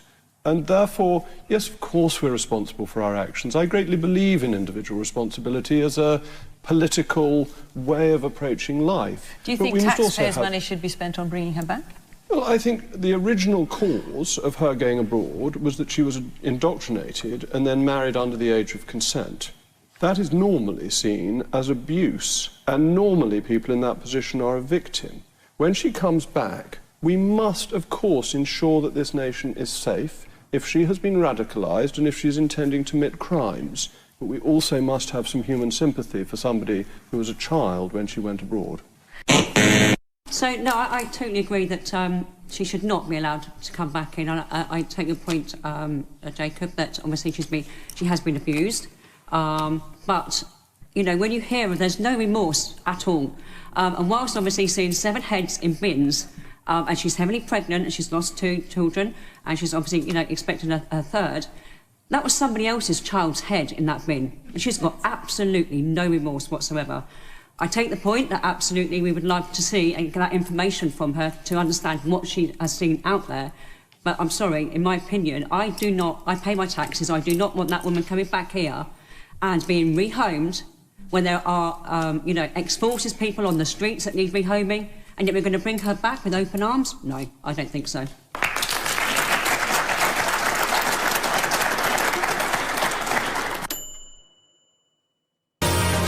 No regrets.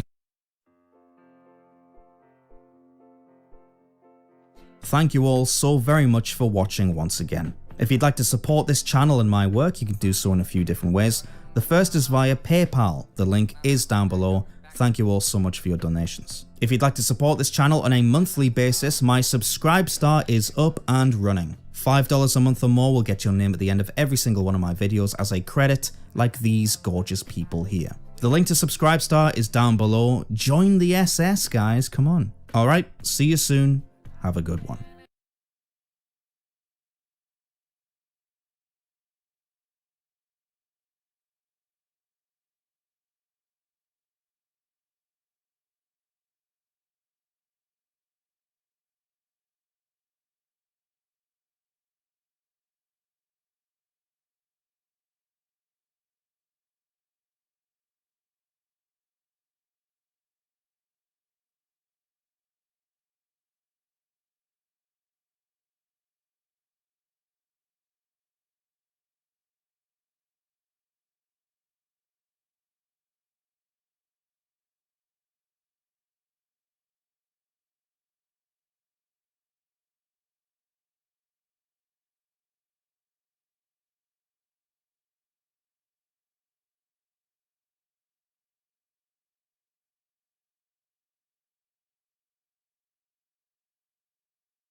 Nacionalistas, hoje trago-vos um vídeo, provavelmente muito polémico, sobre a cor do crime em Portugal e sobre o compromisso que parece que existe entre os africanos e a prática de ilícitos criminais.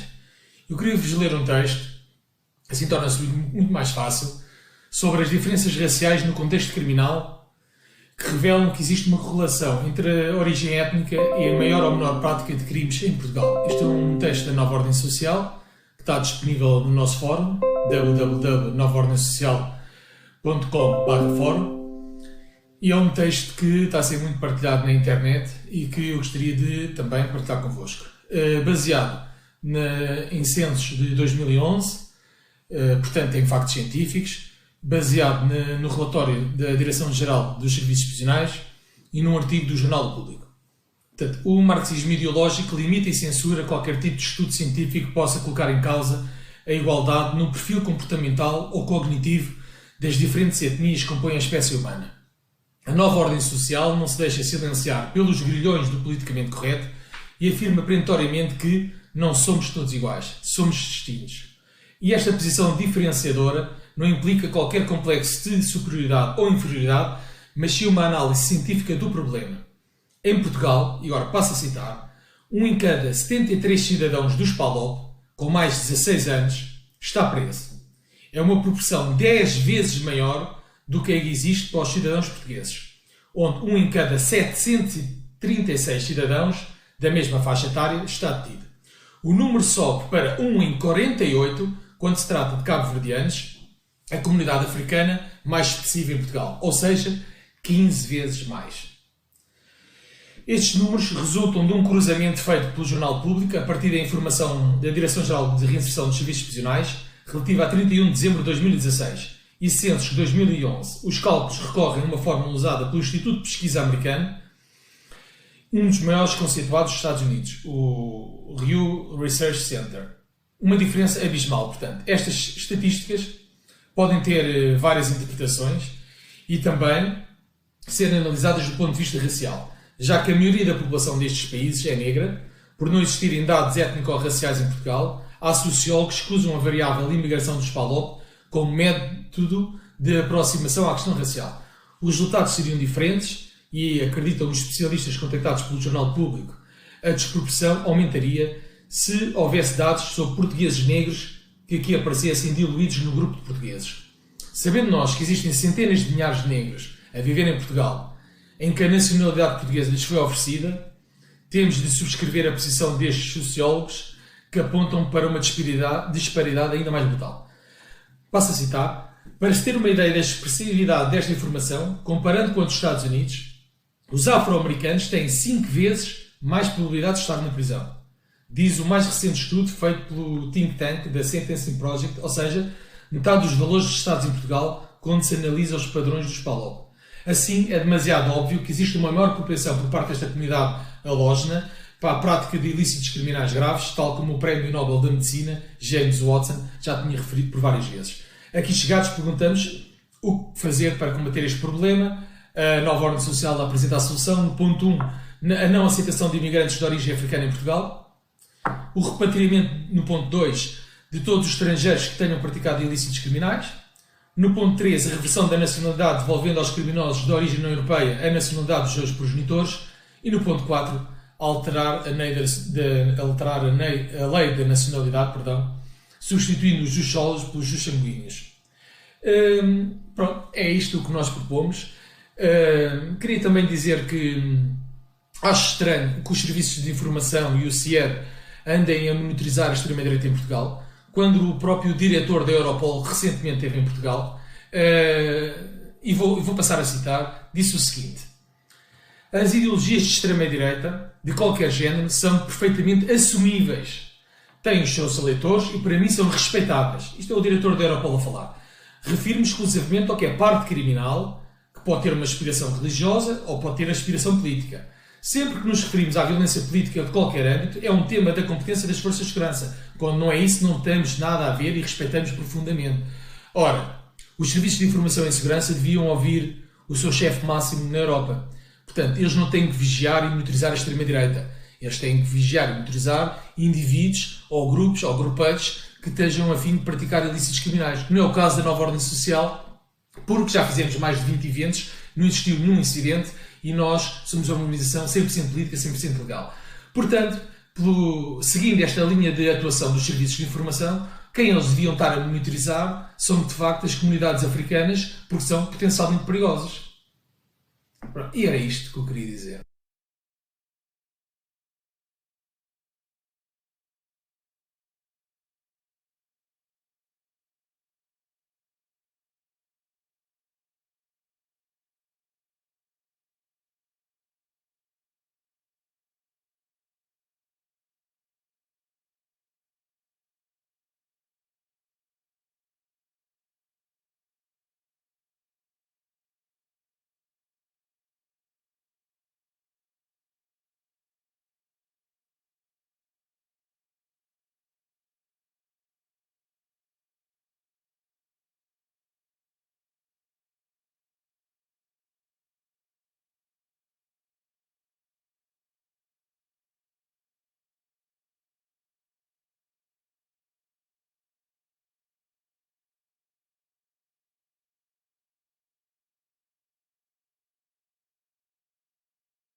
fim de semana, mas esse é porque estamos em ano eleitoral. António Costa andou pelo país a falar, a dizer que o interior não pode ser só durante o verão. Não, é nos anos eleitorais que os políticos se lembram dele, e a dizer que o país está uma maravilha. Esquece que os portugueses sentem que não está uma maravilha, e daí as reivindicações. Nós, por exemplo, a carga fiscal foi a maior, e neste momento é a maior de sempre. O PIB per capita desceu 3 posições entre 2015 e 2019. 2017, que é o último dado que temos. É a 15ª entre os 19 países da zona euro. O poder de compra em Portugal também está no antepenúltimo lugar da zona euro. Portanto, tudo isto faz uma distanciação entre os políticos e os portugueses que é mau, porque aquilo que eles dizem não corresponde à realidade. Mas avanças com esses números para dizer que o país está pior, ou para dizer que, estando melhor, poderia ter saído mais longe? Não, eu estou a dizer que o país não corresponde àquilo que os políticos querem vender. Aliás, eu acho, vão-me crucificar por causa disto, mas eu vou ter razão a seu devido tempo. Eu acho que Centeno, ao contrário daquilo que as pessoas fazem vender, eu acho que Centeno é um coveiro de Portugal. Eu acho que vai-se provar que Centeno está a afundar Portugal.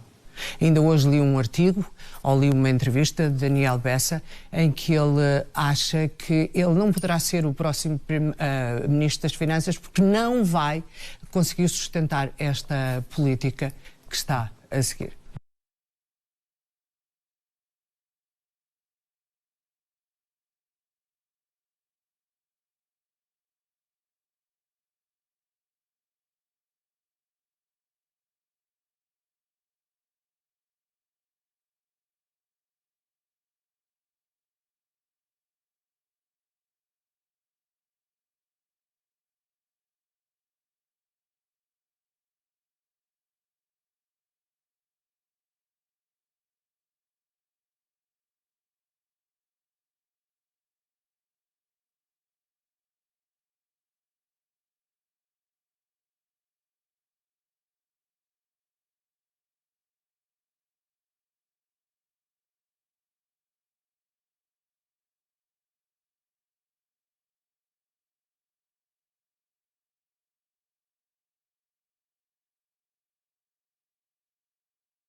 people are having that belief of if you can sleep with a child, you can wash away your status.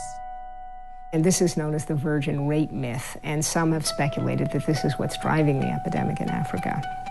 And he just take me on top of her. I ask her, what are you doing to me? Why are you grabbing me? He just put me on top of him.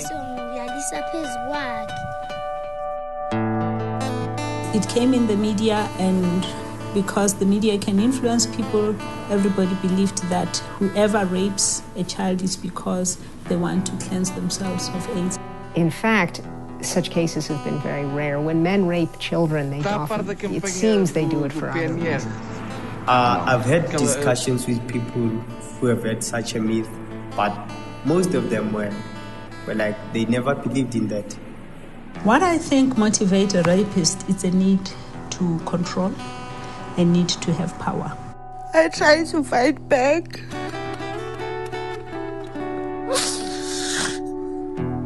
But I couldn't. I gave up and then he raped me. You know, when it comes to violence, we can do two things. We can fight or we can talk, and there pretty much isn't anything else we can do.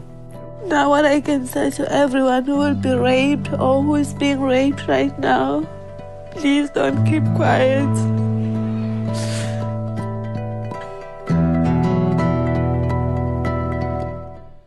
Hi, my name is Nyasha Vera, and I'm the director and producer of the Virgin Cure movie. The Virgin Cure movie is a documentary film that explores infant and child rape and its core relation to what has been named the Virgin Cure myth, which is a myth that having sex with a virgin cures or rids one of HIV and AIDS. Recent statistics show that a pre-adolescent girl in South Africa is most likely to get raped than learn how to read.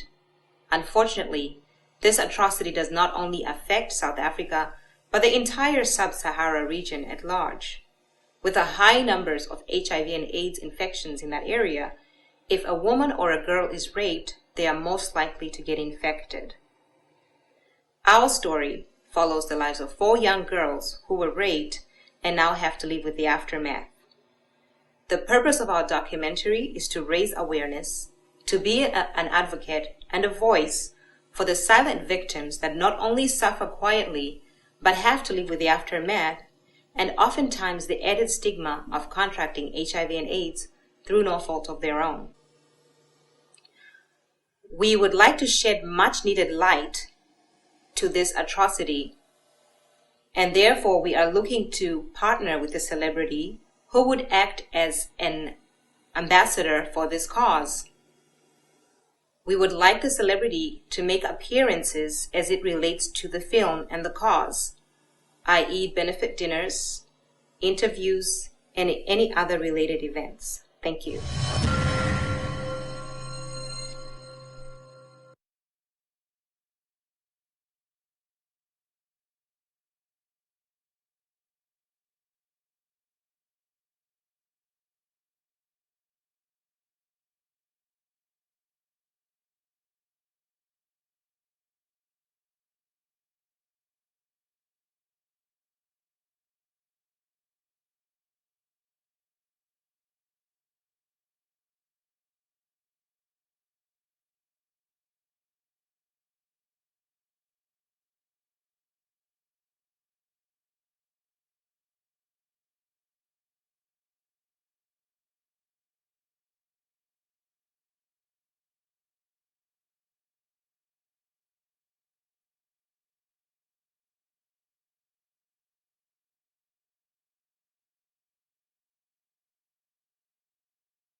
No! God, please, no! No! No! No! Actually, it's how is this a thing, but you'd be forgiven for being confused given the kind of topics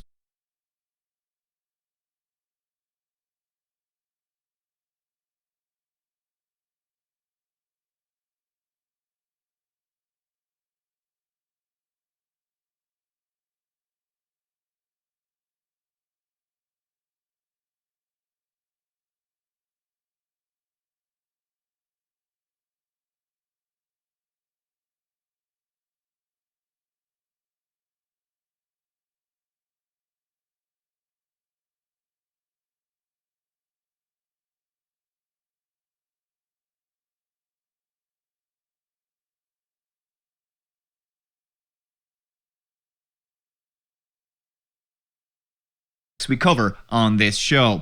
We begin with the sad but perhaps painfully obvious reality that the world is getting dumber. This article is from Zero Hedge. The world is getting increasingly dumber, study finds. Western Europe is home to a cluster of developed economies that boast some of the highest standards of living in the world. Because, as Evan Horowitz writes on NBC News' new Think Vertical, IQ scores in France, Scandinavia, Britain, Germany, and even Australia are beginning to decline. The trend has been well documented across Western Europe and could soon carry over to the US as well, an area of the brain concerned with how we interact with stimuli. It seeking the next new novelty or stimulation. You can see that the average IQ is on the decline. Free speech, specifically, the report, while 58% believe that it should be protected, while the majority shall inherit the earth, it seems. The survey comes after a heated semester for free speech issues on campus. In late April, a Canadian professor argued that vile little shitlords who are passionate about free speech should be fired and harassed. A New York college president even wrote an op-ed titled, "A campus is not the place for free speech." Shocking. In which he explained his opposition to free speech on college campuses. That's just unbelievable. If a college campus is not a place for free speech, then it should have its federal funding cut, which is something that Donald Trump has been working on, and I'm glad to see that. If you're not being intellectually challenged and your delicate feelings are constantly being protected, 1,000 videos tell us about the trending tab, and it's clear that with a lot of times on trending, the answer is overwhelmingly they want fair advantage. This is the executive summary of Dr. Alexis Jay's 2014 Rotherham Inquiry. It's pretty bloody horrific. It's been a few years since I've read through it, so I figure we'll go through it again and then we'll see if there's any evidence to suggest that she might be right that's come out in the succeeding years. There is, of course, a full report behind this, but let's go on with what's happened since. No one knows the true scale of the sexual exploitation in Rotherham over the years. Our conservative estimate is that approximately 1,400 children. No one knows the true scale of the sexual read through it, so I figure we'll go through it again and then we'll see if there's any evidence to suggest that she might be right that's come out in the succeeding years. There is, of course, a full report behind this, but let's go on with what's happened since. No one knows the true scale of the sexual exploitation in Rotherham over the years. Our conservative estimate is that approximately 1,400 children were sexually exploited over the full inquiry period from 1997 to 2013. I believe that's very conservative. In over a third of the cases, children affected by sexual exploitation were previously known to the services because of child protection and neglect. It's hard to describe the appalling nature of the abuse that the child victims suffered. They were raped by multiple perpetrators, trafficked to other cities and towns in the north of England, abducted, beaten and intimidated. There were examples of children who had been doused in petrol and threatened with being set alight, threatened with guns, made to witness brutally violent rapes and threatened that they would be next if they told anyone. Girls as young as 11 were raped by large numbers of male perpetrators. This abuse is not confined to the past but continues to this day. In May 2014, the caseload of specialist child sexual exploitation team was 51. More CSE cases are held by other children's social care teams. There were 16 looked after children who were identified by children's social care as being at serious risk of sexual exploitation or having been sexually exploited. In 2013, the police received 157 reports concerning child sexual exploitation.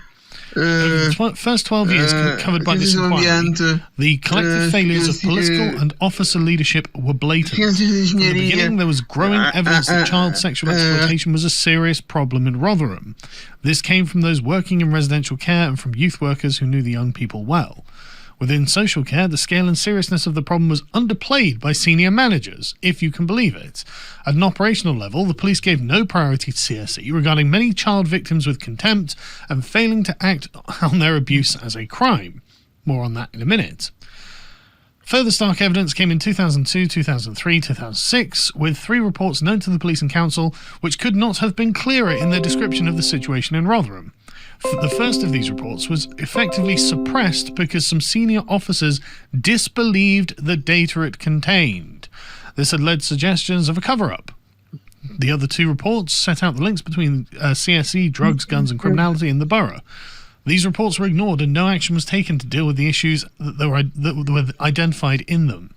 In the early 2000s, a small group of professionals from key agencies met and monitored large numbers of children known to be involved in CSE or at risk, but the managers gave little or no help or support for their efforts. At a senior level in the police and children's social care continued to think that the extent of the problem, as described by the youth workers, was exaggerated, and seemed intent on reducing the official numbers of children categorised as CSE, so define them out of being victims. At an operational level, staff appeared to be overwhelmed by the numbers involved. There were improvements in response of management from about 2007 onwards. By 2009, the Children's Social Care Service was acutely understaffed and overstretched and struggling to cope with demand. Seminars for elected members and senior officers in 2004-2005 presented the abuse in the most explicit terms. After these events, nobody could say, "We didn't know." In 2005, the present council leader chaired a group to take forward the issue, but there is no record of its meetings or conclusions apart from 1 minute, which is a note. Doesn't tell us what that is there here. By far, the majority of the perpetrators was described as Asian by the victims, which means of Pakistani heritage. Yet throughout the entire period, councillors did not directly engage with the Pakistani heritage community to discuss how best they could jointly address the issue. Some councillors seemed to think that this was a one-off problem, which they hoped would go away. Several staff described their nervousness about identifying the ethnic origin of perpetrators for fear of being thought racist. Others remembered clear direction from their managers not to do so. So that's where I'm going to stop, because that's all stuff that we can demonstrate, right? And there's actually more. There's a lot more. So let's start with the cover-up, which came right from the top. The Prime Minister at the time, Gordon Brown. He apparently allegedly urged police not to investigate Muslim grooming gangs. So the former North West Chief Prosecutor alleged that the Home Office ordered police to ignore grooming gang claims in 2008. Right? I guess this guy's a racist. Nazir Afzal, traditional British name, probably a goddamn racist, must just hate Muslims, told the BBC that in 2008 the Home Office sent a circular email to all police forces calling on them not to investigate the sexual exploitation of young girls in towns and cities across the UK. That's the Labour Party. That's the fucking Labour Party. Speaking on Radio 4's programme,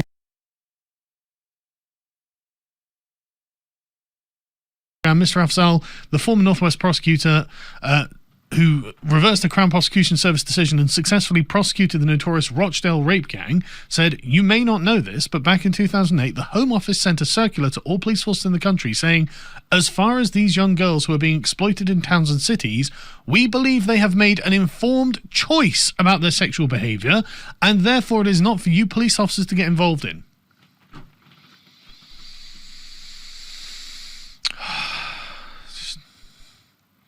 It's infuriating, isn't it? UKIP spokesman for families and children Alan Craig hit out saying, if Mr. Afzal is right, then it indicates that the Home Office knew about the rape gangs, sexual crimes against underage girls across the country, and willfully instructed the police not to investigate the claims. Alan Craig has been absolutely stellar on the issue of grooming gangs. I've heard a number of speeches he's given on the subject, and he is accurate as far as I can see, right? And here's an example of this. Here's a grooming gang victim. I was raped by more than 100 men, but police arrested me and not them. She was treated as the perpetrator while she was being raped by adult men. 100 of them. As a vulnerable lost teenager, Cassie Pikes was raped by more than 100 men. Yet it was Cassie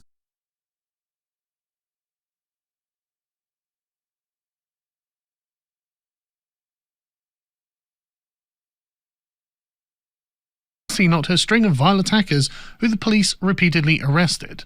It began when she was a troubled 11-year-old, eventually drove her to attempt suicide.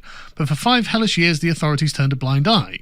Officers in Halifax knew Cassie was being trafficked around the country and abused by multiple men. When her rapist plied her with drugs to make it easier to force her into sex, police issued the teenager a warning for possessing them. It's like on the moral landscape of the country, Muslim men just don't exist. They're not, if you'd say, right, this is a map of everyone who's a moral actor, and you see a bright shining light of every person in the country, you'd be like, yeah, these are all moral, and maybe you see a dimmer one for someone who had a mental disability or something. But Muslim men apparently just don't exist. When a teenager is just found with drugs in a house full of a bunch of Muslim men who she thinks are her boyfriends, she's the criminal. It's not them, it's her. They didn't do nothing. Fucking... You gotta laugh or else you're gonna cry, right? Incredibly, they even arrested her on suspicion of facilitating a child sex offence when she and another underage girl got into an abuser's car. That's right! She said, I was arrested around 5 times in total, but nothing ever seemed to happen to the men who were abusing me. No wonder I thought I was to blame. I was so hurt and confused, especially when they suggest it was my fault that another girl had been abused. I was only 15 and they were in complete control of my life. How could they suggest it was me that was the criminal? Good question! Let's ask Gordon fucking Brown, shall we? Fuck me. Fucking hell, man. It's really infuriating. So, allegations of a cover-up coming right from the very top, from the Home Office when the Labour Party are in charge. It's really fucking infuriating to hear that all of this seems to be coming out now, right? Allegations that the police were instructed to do nothing because of instructions from the fucking Home Office. Who knows if that's true or not? I wasn't in government at that time, but that guy was, so maybe he knows more than me. What about this MP, a Labour MP, of course, Naz Shah, who shared a tweet telling sex abuse victims that they should keep their mouths shut for the sake of diversity? It sounds like a parody, right? In fact, it was a parody.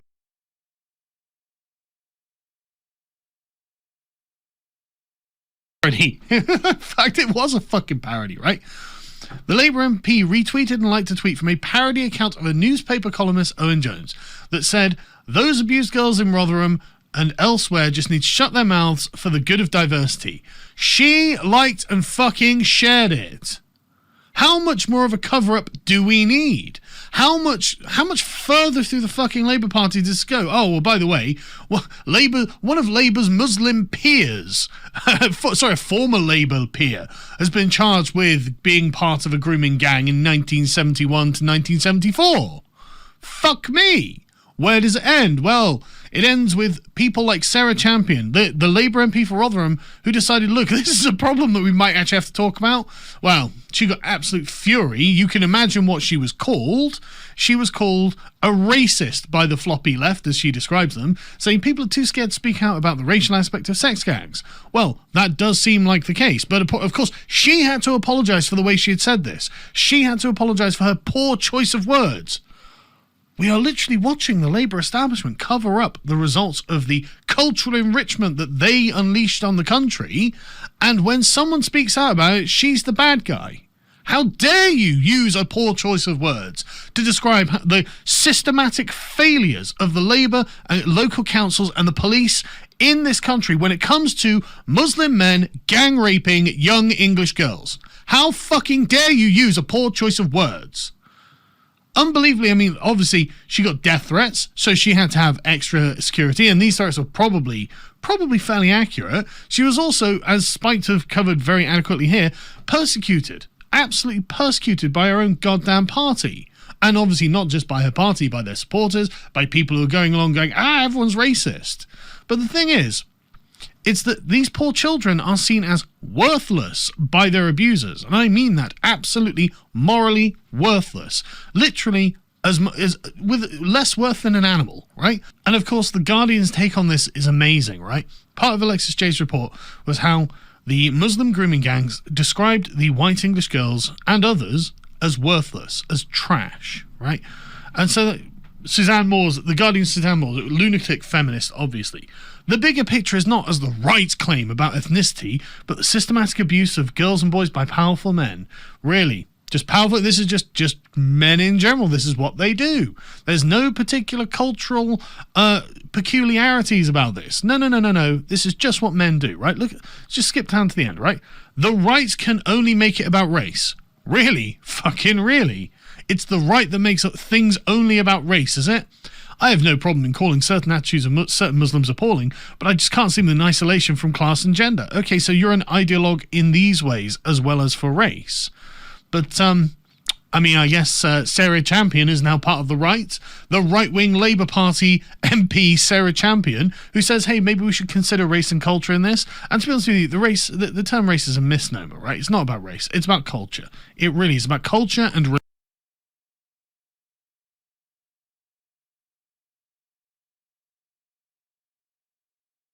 religion. That's what it's about. But again, I'll get to that very shortly, right?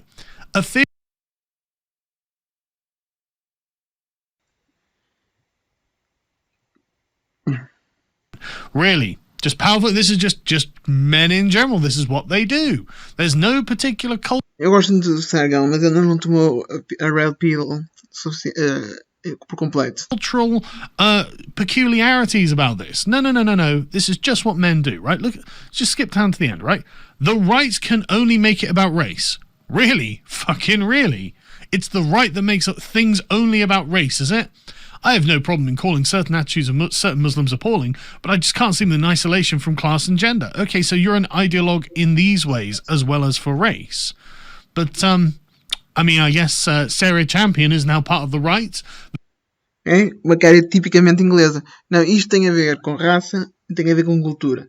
Tem a ver com cultura, é verdade, mas também tem a ver com raça. Mas não interessa. De qualquer maneira, não é nem uma cultura, nem uma raça típica europeia. Por isso, nem sequer, no final do dia, é irrelevante se tem a ver com cultura ou com... No final do dia, é completamente irrelevante se tem a ver com cultura ou com raça. O efeito é o mesmo. É algo que é estrangeiro, que não faz parte da Europa, seja raça ou cultura, que comete estes crimes nojentos. The right-wing Labour Party MP Sarah Champion, who says, hey, maybe we should consider race and culture in this. And to be honest with you, the term race is a misnomer, right? It's not about race. It's about culture. It really is about culture and religion. That.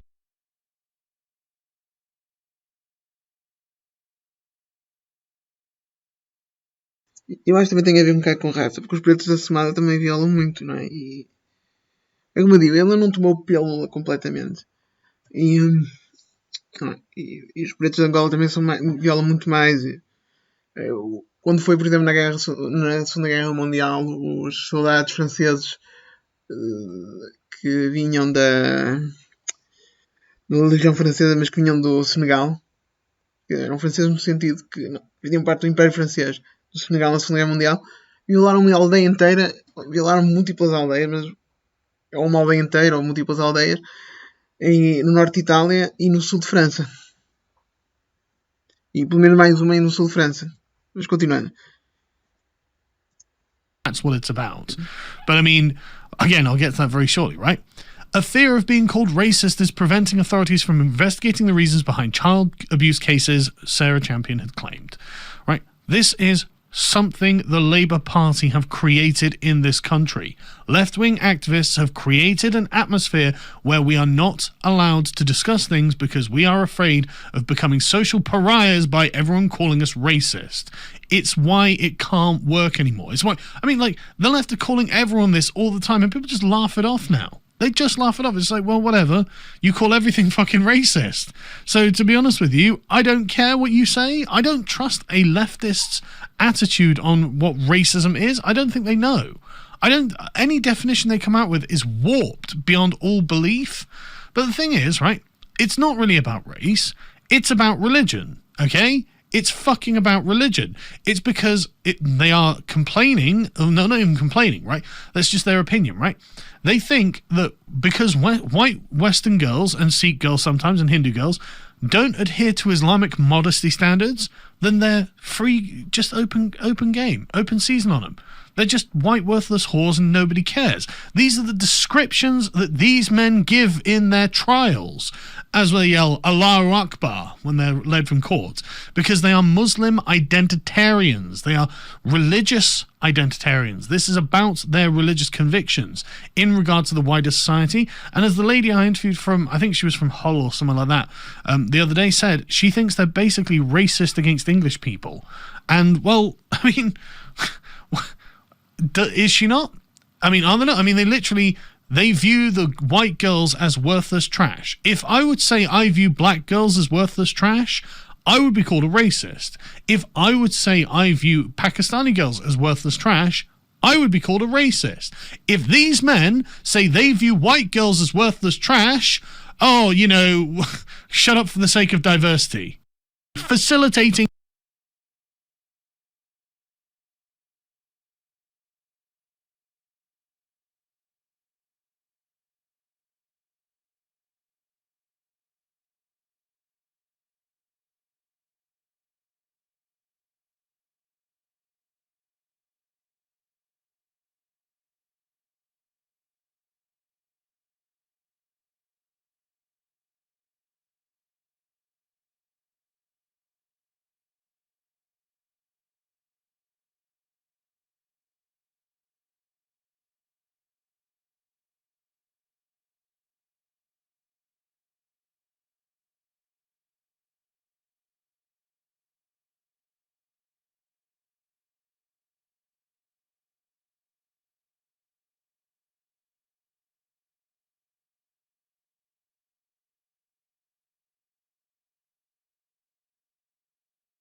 eu nunca considerei pretos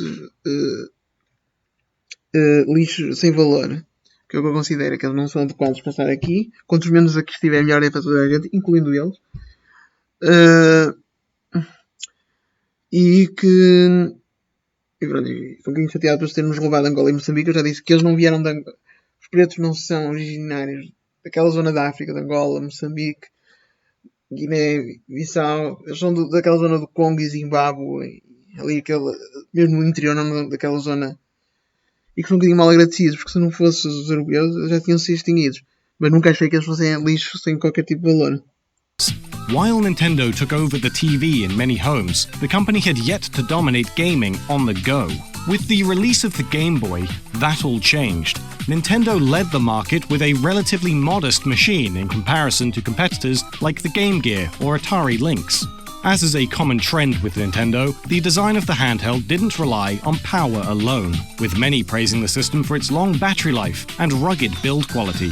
The Game Boy paved the way for many series that are still staples in the industry and continue to see sequels to this day.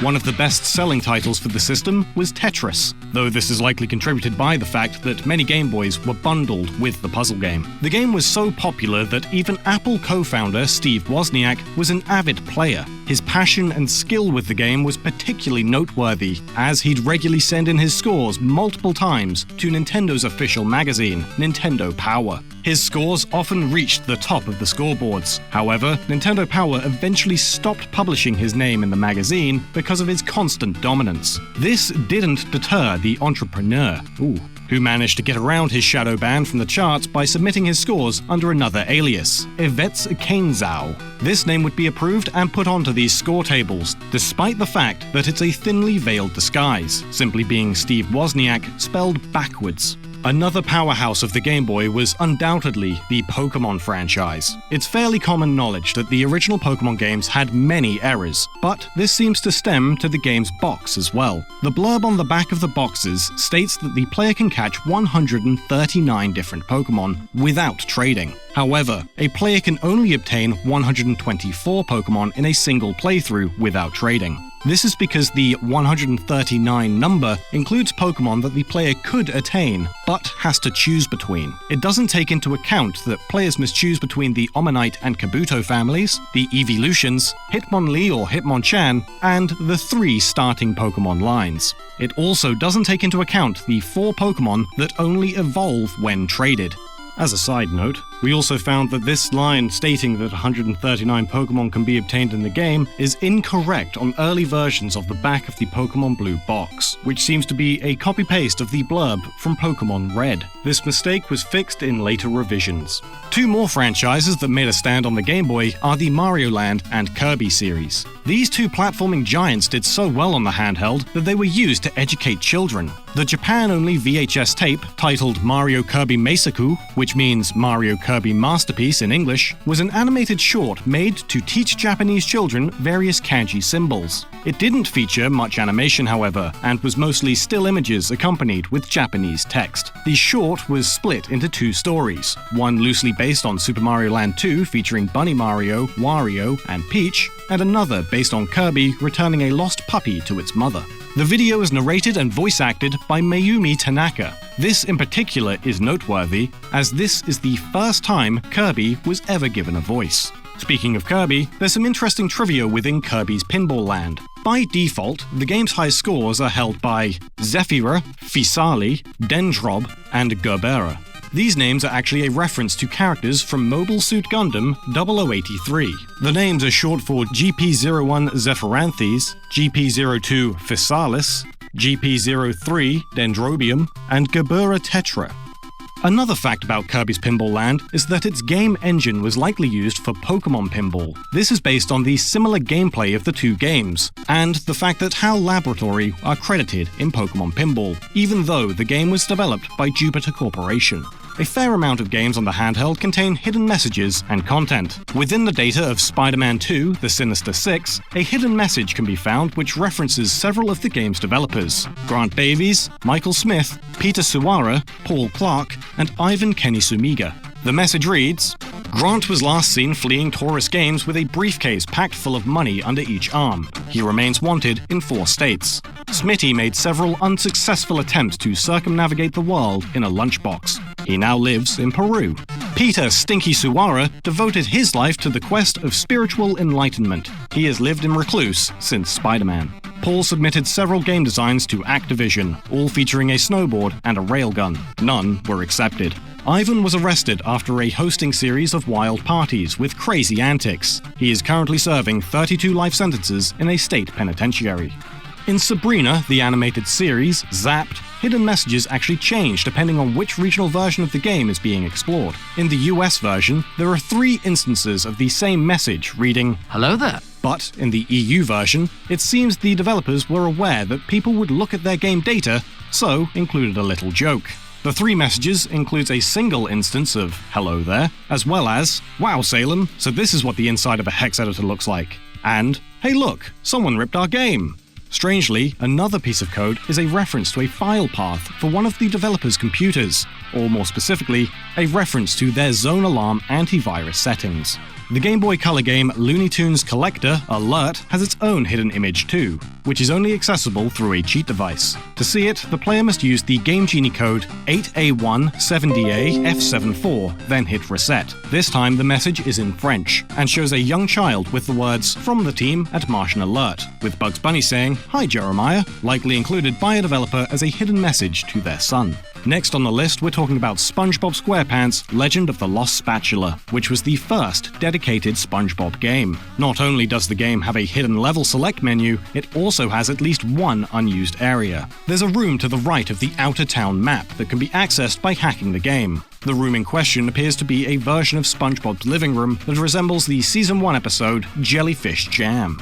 While not actually hidden away, Conker's Pocket Tales code is peculiar compared to most Game Boy games. The cartridge itself contains 2 separately programmed games, with one running when inserted into a standard Game Boy and another when inserted into a Game Boy Color. While both games have the same story, some of the title's gameplay mechanics actually differ, as well as the game's maps. This Game Boy title was actually created to precede a Conker game on the Nintendo 64 called Conker's Quest, which was later renamed 12 Tales Conker 64, and then completely reworked into Conker's Bad Fur Day.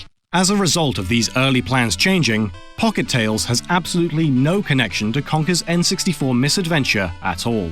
Another game which was almost forced to change direction by publishers was Shantae. Shantae's co-creator, Matt Bozen, has said that during development of the title, publishers had a hard time accepting the developer's choice of a female lead character. Bozen stated, "The most common reaction to Shantae back in the 90s was, hey, great looking game, but who do the guys play as? Like, we must have messed up and put the Player 2 character in the Player 1 spot." It felt like now it's time for this episode's random piece of trivia, so... Single one of you, every one of you, if it rains, if it pours, no matter what's happening, the polling station's open from 7 AM till 10 PM. And we need every single one of you. Do you know, picture this, imagine we lost by 50 votes, or by 1 vote. That 1 vote could be you. So if you're watching this and you support us, don't think we've won, because we haven't. All the odds are against us. The bookies were against us. Everything's been against us. We need every single one of you. Every one of you. If it rains, if it pours, no matter what's happening, the polling station's open from 7 AM till 10 PM.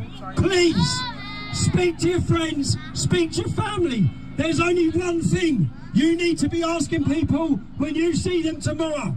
And that's if you voted for Tommy yet. Get them out, get them voting, we're going to do this, come on.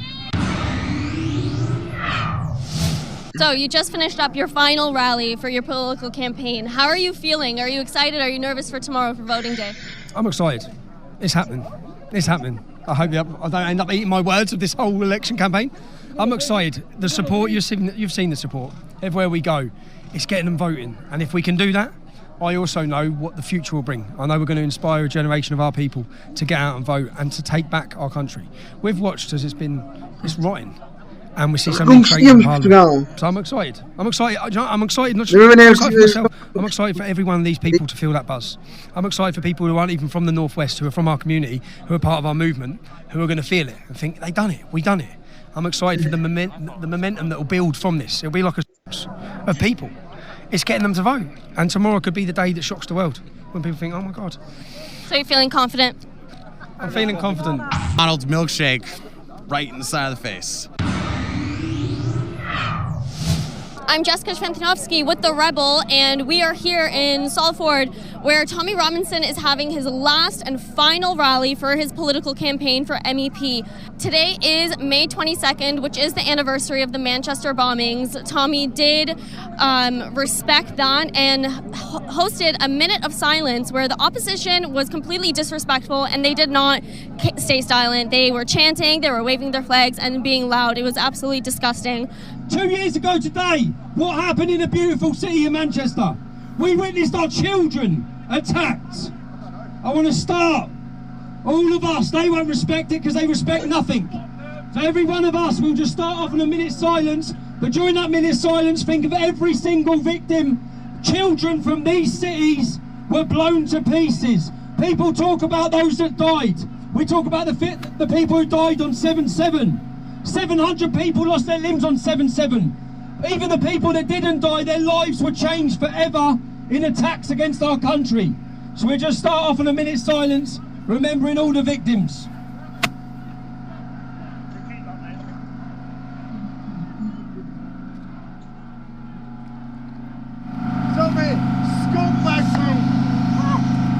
Thank you all for respecting the victims.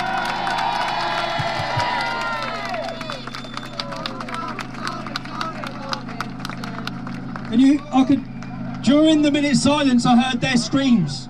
The support here is amazing. Over, I'd say around 400 or 500 people. It's hundreds of people every single time. Every crowd he has is hundreds of people. The opposition is getting smaller and smaller. They're still disrespectful. It's always, but it seems like they're running out of steam.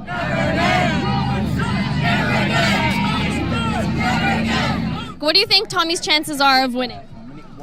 Quite a lot. I think he'll win, 100%. I'm voting for him in the morning. Great, yeah. So you think he'll win? Yeah, definitely. Yes. He's gonna win. He's going to win. Definitely. Não sei, acho que não vão deixar. Espero bem que sim, que ganhe. And his support's been about this all the way through, so definitely Tommy's the man. Of course Tommy's going to win tomorrow. And if he doesn't, we know it's all been fixed. And if he doesn't win, it's been rigged. Yeah. Most definitely. Do you think Tommy has a good chance of winning? I honestly don't know. I think probably not. I don't think he will win because I don't think he'll get enough support. You don't think he'll get enough votes? No, I don't think he'll get enough votes because he doesn't appeal to a big enough audience to get the votes. And how do you think that's going to affect his supporters if he doesn't win? Well, I think he's got an interesting narrative. The main criticism of him as being a racist, I think, is not true, because there's nothing that I've ever heard him say that is racist. And in fact, I was arguing with the other people who were carrying the red flag. I don't know if you saw that. Do you know what that red flag was? That's the Momentum flag. You know who Momentum is? Momentum is the left-wing group driving the Labour Party at the moment, which is deeply anti-Semitic, and I'm Jewish and I oppose them, and I objected to what they were doing. They were saying we're against racism, and I said, that's all well and good you saying you're against racism, but you are actually racist as a group, Momentum, so it's full of hypocrisy. They say you're racist, but I was saying they were racist. So, there's a lot of mixed metaphors and mixed messages, that's what I meant to say. I hope he wins. I have no idea what the chances are, but I think it's quite high because you've seen the support, and besides for the people coming out here, I know a lot of people personally that wouldn't come here because they're scared of being seen, jobs and stuff like that. But I know they're actually voting for him. I know a lot of people that are voting for Tommy, and I think in general there's a lot more than people that come out to his campaigns actually go and vote for him. I'm going to vote for him tomorrow. Personally, I think he's got a very good chance. Hopefully, I mean if they say only one in 10 of his voters that turn out to these, his campaigns, I think he's got a heck of a chance because there's been a lot of unheard of elected MEPs in the past that nobody's ever heard of. So I think he's got a very big chance. He's got a massive following, and we absolutely love him. He's brilliant. I really, really hope that he does win. I love him, and he's my brother. He's like my brother, and I adore him. And these mothers that are pouring milkshakes over people are a disgrace. And the police here clearly are doing sweet F all. So there's actually a reporter here that was talking to the protesters who you can see clearly got milkshake. The police are not doing anything at the moment. He is going to talk to them right now. What should I do? This is literally the only suit I own. Oh, I'm sorry. I live in Vietnam. I'm poor as hell. Yeah, all right. No. Yeah, nothing. Can I ask you what happened? Yeah. Did you come dressed like this? Yeah, no, I didn't. I went over there to go ask the red flag protesters what's going on. While my back was turned, somebody threw a McDonald's milkshake right in the side of the face. Only suit I own. Yeah.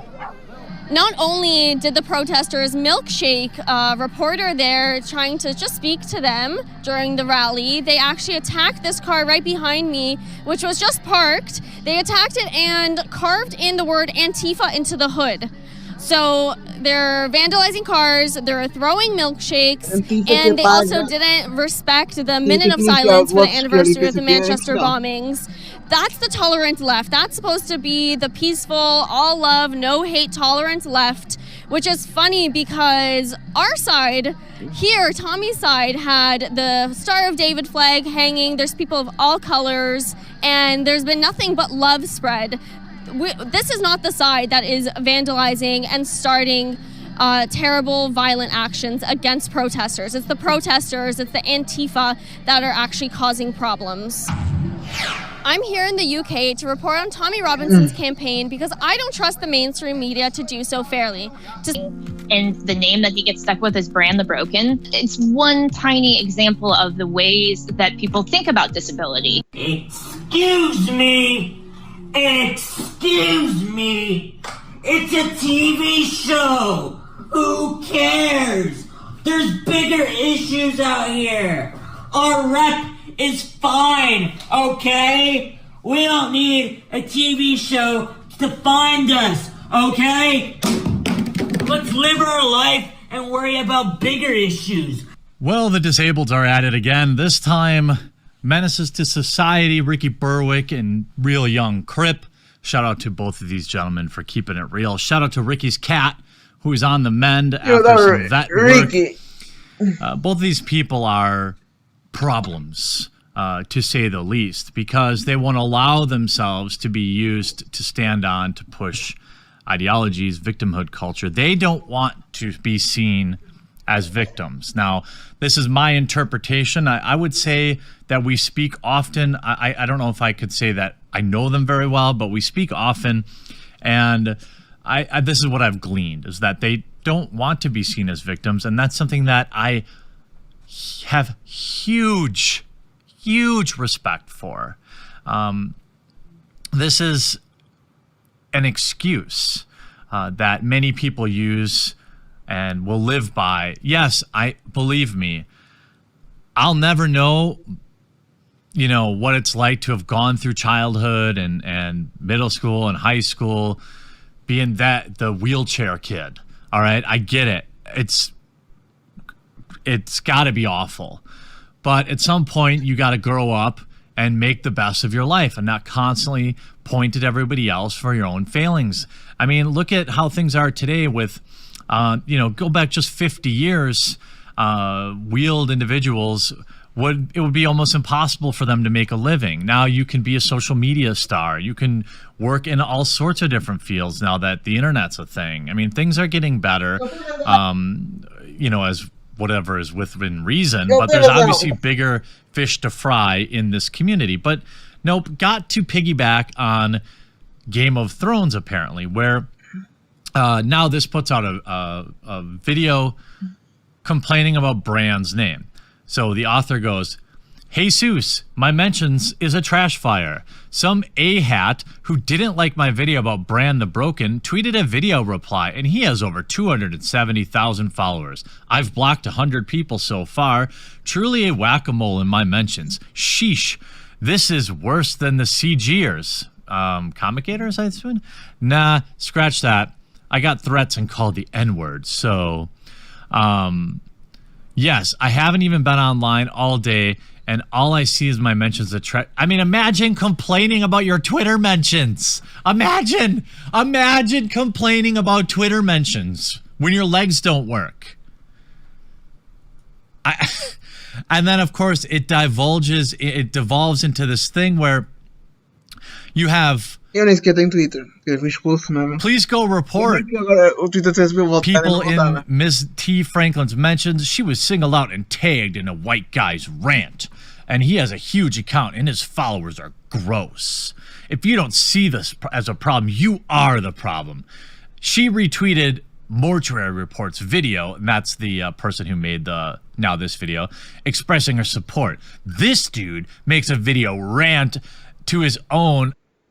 on his own to contradict her. Well, heaven forbid, not all wheeled individuals don't not think alike and fall into the narrative. That's really what this is about. This is about guys like Ricky and young Crip embracing that they've been dealt a bad hand in life, but realizing that you only have one go around. Most likely. One go around. Got him. You only have one chance, okay? One life to live. Mom's spaghetti. You know what I mean? Like, you can either spend your life feeling bad for yourself, or, which I could completely understand, or you could be like Crip and Ricky and embrace it and try to put some positivity out into the world.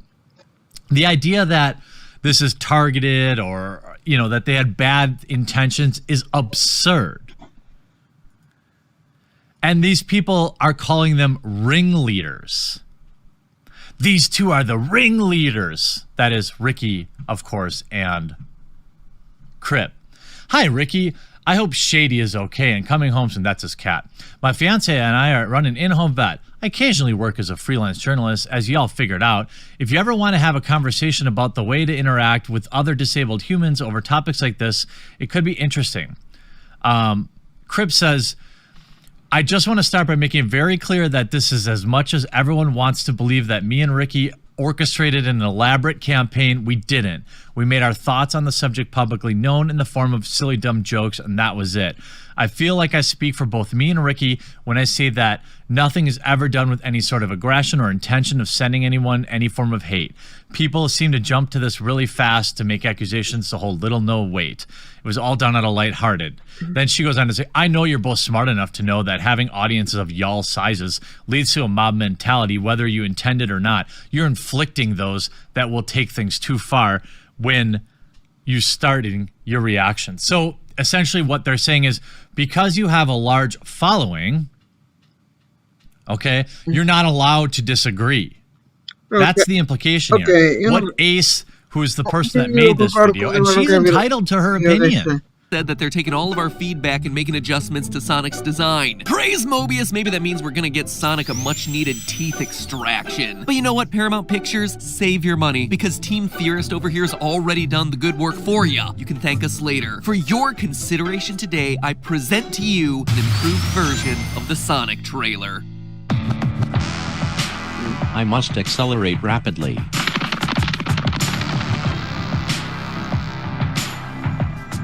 Despite my outward appearance, I will attempt to convince you that I am a common house cat. Meow. Hello, Internet! Welcome to Film Feed. Ever cross 100,000 views, in fact. And when I found him to just be a wee bit slower than the games advertise, it caught everyone by surprise and made a decent number of people angry. But today, I've got something that's maybe even more shocking. Say what you will about the Sonic movie's character design, like the fact that he looks like a grown man in a furry Halloween costume, or the fact that Sonic's teeth are literal nightmare fuel, or the fact that when you freeze it on this particular frame, it looks like he has a goatee, which is something that you can never unsee after this moment. Say any of those things, and you know what? You'd be 100% right. But today, I'm also going to prove to you that for as much as they got wrong in this trailer, there is one thing that they got absolutely right. This is the single most accurate Sonic that we have ever seen. Don't believe me? Stick around and get ready to be convinced. Now, while you, Internet, watched that trailer one time and then immediately went to bleach your brain, I have watched it no less than 50 times.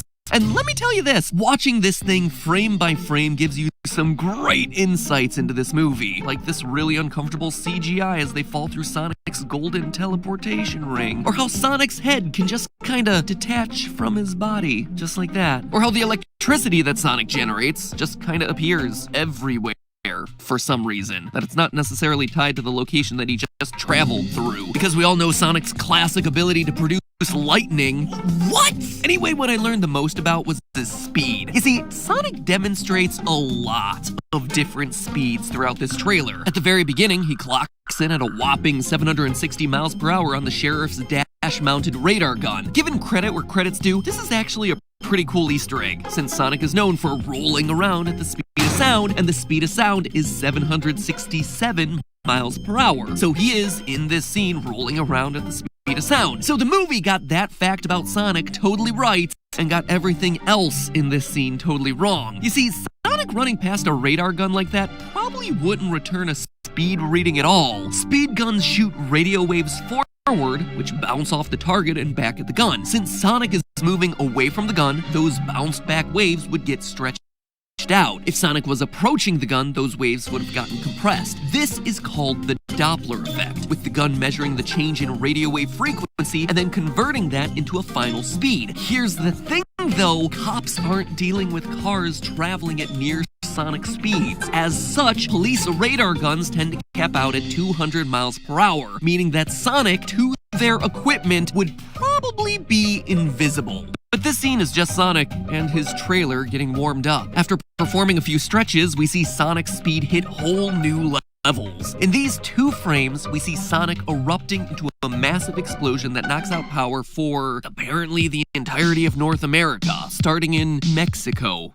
Apparently. We're seriously supposed to believe that Green Hills here, ground zero for Sonic's explosion, is in Mexico? Ay, caramba, this movie is so stupid. Anyway, location doesn't matter here. By measuring the distance between the marks on the road, we can actually calculate what speed he's traveling prior to erupting into that massive explosion. explosion. Now, if you were to guess, if I were to ask you right now, how long is each individual dashed center line on the highway, what would you say? Think about that. Put your guess down in the comments, and remember that you can always edit your comments after I reveal the answer. Make yourselves look smarter, just saying. Also, while you're down there in the comments making your guess, be sure to take a minute to support our sponsor for today's episode, us, Theoryware. Yeah, it's literally just me promoting the merch that we just launched for spring. There is everything from socks and underwear to cool color-changing desk lamps, even an awesome embroidered jacket with thumb holes. And while I could sit here in the recording closet and shill to you about how nice it all is and how hard we worked on it,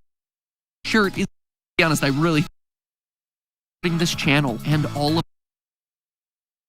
as far as how long the lines in the highway are? Well, now it's finally time for that answer. Okay, so scientific surveys have shown that most people estimate that those lines are about 2 feet in length, when in actuality, they're 5 times that length. They're 10 feet, 30 feet separating each individual line. That's according to the Manual on Uniform Traffic Control Devices, Chapter 3B, Section 620.2. Oh, you heard that right. Over 620 sections of roadway marking specification. I read some really exciting stuff for this show. Anyway, knowing that little factoid, and now that you're slightly smarter than the rest of the population, we see that Sonic is traveling 30 plus 10 plus another 30 feet or 70 feet in that one frame. Considering that the video is running at 24 frames per second, that's 70 feet divided by 1/24 of a second or 1,680 feet per second, which translates to 1,145 miles per hour, 1842 kilometers an hour. Eat your heart out, Superman, because that's about as fast as a speeding bullet. If you're on the equator, planet Earth actually rotates at speeds around 1,000 miles per hour, and Sonic is cooking along faster than that. Now, that is certainly fast, but it is nowhere near the speeds that we see him hit at the end of this 3-minute cringe fest. You see, the trailer ends with an epic scene of Sonic standing still while Jim Carrey, I refuse to call a man who would allow this, You're basic. Dr. Robotnik, while Jim Carrey fires off a salvo of rockets from his attack drones. Now, obviously, this whole thing is happening in bullet time, or let's say Sonic vision, where time is slowed down to Sonic's perspective of the world. So he must be fast because the rockets are literally standing still. And Sonic uses this opportunity to redirect the missiles and bullets away from him and towards the ground? Sonic, there are people down there. Jeez, you not only look like a monster, but you act like one too. Anyway, to calculate the true speed that he's going in the scene, I measured his movement against the one thing that's also fast enough to have perceived motion while in Sonic vision: explosions. We see here an explosion happening in slow motion as Sonic moves from one drone to the next. So by researching the speed of that explosion and then seeing how fast Sonic is moving relative to that, we can actually get his true movement speed. Now, we have no way of knowing what kind of explosives that Eggman is using in these missiles, but we do know the detonation speed of C4, which is 18,000 miles per hour, or 8,050 meters a second.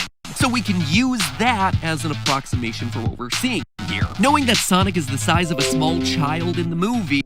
Do you have your child in that bag?